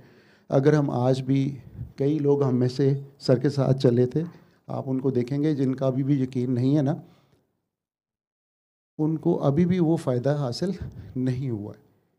और उससे भी इंटरेस्टिंग बात यह है कि बाबा जी का जो सिस्टम है ना बेटा, वो अभी भी ऑफ कोर्स वो एक्टिव है, वो चल रहा है। बाबा जी और बाबा जी के आगे के जो लोग हैं, जिनकी भी वो उस तरतीब से आप हायरार्की कह लें वो कर रहे, ये लोग उन तमाम लोगों को जो उसके साथ यकीन नहीं रखते, गैर महसूस कुन तरीके से ना परे करते जाएंगे, फ़िल्टर करते जाते, खुद ही फ़िल्टर हो जाते। फिर उनको नज़र आता है, उसमें ना नुक्स नज़र आने शुरू हो जाते।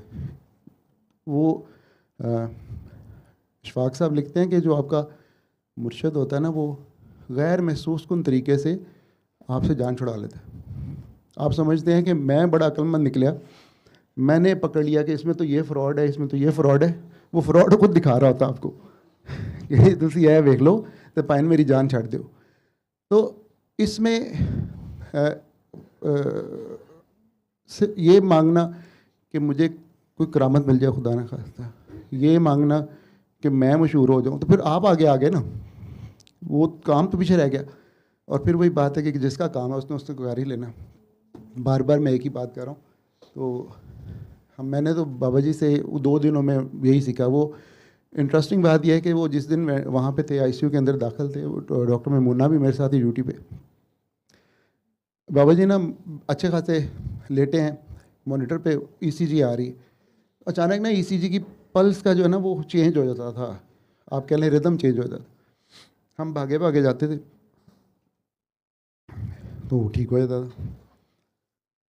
फिर पूछना बाबा जी कुछ नहीं जाओ, फिर बुला लेना। ये उधर थे नहीं, ये दूर से, तो मैं ख्याल वापस रास्ते में थे, है ना। नहीं वो कहते हैं मैं बाबा ना इस तरह करता है तो पल्स चेंज हो जाती है। और उन्होंने क्यों किया ना, तो मॉनिटर पे ना वो डिस्टर्ब हो गया रिदम। वो बल्कि वो ना कपलेट्स भी इस तरह आते थे कि दूर से देखने वाले को लगता था अल्लाह लिखा हुआ है ईसीजी के ऊपर ना, वाइड हो जाते। हाँ, यानी वो बाकायदा ECG की जो वेव है ना, आप लोगों ने अक्सर तस्वीरों में देखी होगी, वो वेव ना इस तरह बन जाती थी कि यूँ लगता था जैसे दूर से अल्लाह लिखा हुआ है, या उस वक्त हमें यही लगता था कि ये इस तरह से है, आर्टिफैक्ट आ रहे हैं। तो वो कहने का मतलब ये है कि जिसको वो चाहते थे उसको वो थोड़ा सा ज़्यादा बता देते थे, ज़्यादा खुल के आगे हो जाते थे। जिनको वो आइडेंटिफाई करते थे कि ये इन्होंने कुछ नहीं सीखना, या ये वो इनमें वो स्पार्क नहीं है, ज़रा पहचान तो वही लेते होंगे ना, उनको नहीं वो कुछ भी बता देते। तो मेरे तो बाबा जी, जाहिर बात है, जो मैंने सीखा वो जवेद साहब से, मैं बाबा बुखारी साहब से तो मैं 2 दफ़ा ही मिला हूँ, लेकिन वो मेरा ख्याल है कि उन्होंने अपने से का काम शायद 1 से 2 मीटिंग में ही कर देना होता है। बाकी तो सर हमने काफ़ी आपकी बुराइयाँ की हैं बाद में। 10 मिनट में वॉशरूम में रहूँ, तूने कितनी बुराइयाँ कर ली? वो बहुत सारी, मेरी स्पीड बड़ी तेज़ है इस मामले में। कहा था सूरह रहमान के आपका जो एक्सपीरियंस है, सूरह रहमान का एक्सपीरियंस मैंने इनको बताया है कि मैंने उस बंदे को भी उठते देखा, उस बंदे की गालियों के साथ। मेडिसिन तो वही चल रही थी ना जो पहले भी चल रही थी उसकी। और फिर मैंने 2 स्नेक बाइट के पेशेंट से जो बिल्कुल डिक्लेयर हो गए हुए थे कि ये नहीं, वो फिर डेड। फिर उसके बाद मेरे पास 4 साल एक मरीज़ कोमे में रहा, फिर वो उठ के चला गया। इसी तरह से एक पेशेंट था, लड़का, यंग, सऊदी अरेबिया में, वो उसको ना डिक्लेयर कर चुके थे कि ये ब्रेन डेड है। वो जब भी उसको वेंट से उतारने लगते थे ना, तो कोई ना कोई एक टेस्ट होता है EEG, तो EEG में ना हल्की सी वेव आ जाती थी। उस हल्की सी वेव पे आके ना वो डर जाते थे, बिकॉज हम सारे नॉन सऊदी थे, वो बच्चा सऊदी था। तो उसको वीन ऑफ करना या वेंट से ऑफ करना आसान काम नहीं था कि जी मर गया ला दो। आखिर में वो एक मेरी ना छुट्टियाँ आ गई साल की जो होती हैं, तो मैंने डॉक्टर मुस्तफ़ा आदिल से कहा, वो जो हमारे सेकंड हेड होते थे, मुस्तफ़ा आदिल से मैंने कहा कि उस वक्त तक ना वो चले गया हुआ था, अमीन यूसुफ है टेकन ओवर, और अहमद यूसुफ को उन्होंने फ़ारिग कर दिया था। तो मुस्तफ़ा आदिल चूँकि FRCA था, royal college of anaesthesia England का, तो वो पढ़ा लिखा आदमी था, तो उन्होंने उसको रिटेन कर लिया। तो मैंने मुस्तफ़ा आदिल से कहा कि मैं एक रिक्वेस्ट करूँ। कहता क्या बात है? मैंने कहा इसको ना उतारें, 7 दिन दे दें। और फिर मैंने हिम्मत करके ना उस लड़के के बाप को बुलाया, अरबी मुझे आ गई भी थी बोलनी। उसको मैंने समझाया है कि तुमने इसको 7 दिन मेरे कहने पे सूरह रहमान लगा दो इसके कान में, किसी तरह से अरेंज कर लो। 7 दिन। कहता अच्छा ठीक है। सब उसको भी रोज़ यही बताते थे ना, ये ब्रेन डेड है, ये ब्रेन डेड है, ये ब्रेन डेड। मैं चला गया, मैंने कोई 15 दिन की छुट्टी पे जाना था। यार मैं वापस आया, वो बच्चा बैठा हुआ, बिल्कुल उठ के बैठा हुआ, खाना खा रहा है। तो जब मैंने ज्वाइन किया तो वो मुझे मेरे फेलोज जो कोलीग्स हैं ना, वो कहते कि यार पता नहीं क्या हुआ है, ये पिछले 7 दिन हो गए ये जाग गया हुआ है। तो इसका बाप पास खड़ा हुआ था, तो इसने आवाज़ दी उसको उठ के ना, मतलब आंखें खोल ली। और तो मैं वो विजिटिंग आवर्स में उसका बाप आया, तो मुझे ढूंढा, वो पहले मुझे ढूंढ रहा था, रोज़ पूछता था कि आ गया वापस नहीं आया। डॉक्टर मोहम्मद कहते थे, पहले नाम से बुलाते ना। तो वो डॉक्टर मोहम्मद को ढूंढा, वो भागा भागा मेरे पास आया। वो आपको पता है अरबी जैसे मुंह चूमते हैं, माथा चूमते हैं कि तुमने मुझे ये बताया, तो ये तुमने पहले क्यों नहीं बताया? अब मैं अंदर से शर्मिंदा कि मैं तो डरता था इसलिए नहीं बताता था। फिर मैंने कहा जब टाइम आना था तभी पता। तो बहरहाल इस तरह से बहुत सारे मोज़े जो है ना वो होते हुए मैंने ख़ुद देखे। तो फिर वही आखिरी एक बात आ जाती है कि ज़ाहिर है सब लोग ठीक नहीं हो सकते, क्योंकि सब लोगों का ठीक होना इस कायनात की जो बेसिक थ्योरी है उसके अगेंस्ट है ना। हम सब ने हमेशा यहाँ नहीं रहना, वो छोटा सा पीरियड गुजारने आए हैं, जिसके बाद हमने जाके अपने अपने रिजल्ट कार्ड लेने। तो वो उसकी मर्ज़ी के अगेंस्ट नहीं हो सकता, लेकिन जो कोशिश है वो जब हम करते हैं तो उसमें अगर उसकी रज़ा शामिल हो जाए तो क्या हर्ज है। अगर आप लोग ये इतना सा मेरा मैसेज ले लें कि आपको मैंने साइंटिफिक बेस पे बताया है कि ये कैटेकोलामीन्स हैं जो रिलीज़ होते हैं, जो मुसलसल रिलीज़ होते रहते हैं, जो आपके सर दर्द का बायस बनते हैं, जो फिर आहिस्ता आहिस्ता जब मुसलसल हाई रहते हैं तो हाई ब्लड प्रेशर का बायस बनते हैं, और बहुत सारी चीज़ें। और डिजीज़ की जो बेसिक्स हैं वो यहीं से हैं। तो गुस्से से, नफ़रत से, इन चीज़ों से, तो इसको अवॉइड करें, लोगों के लिए आसानियाँ बांटें, लोगों को आसानियाँ दें। आपको वापस पलट के आएंगे, मैंने अभी आपको बताया, because we are all interconnected. तो मेरा ख्याल है इससे ज़्यादा मेरे पास लफ्ज़ भी नहीं है, ना ही मुझे कहना आता है। तो सर आपकी बड़ी मेहरबानी है।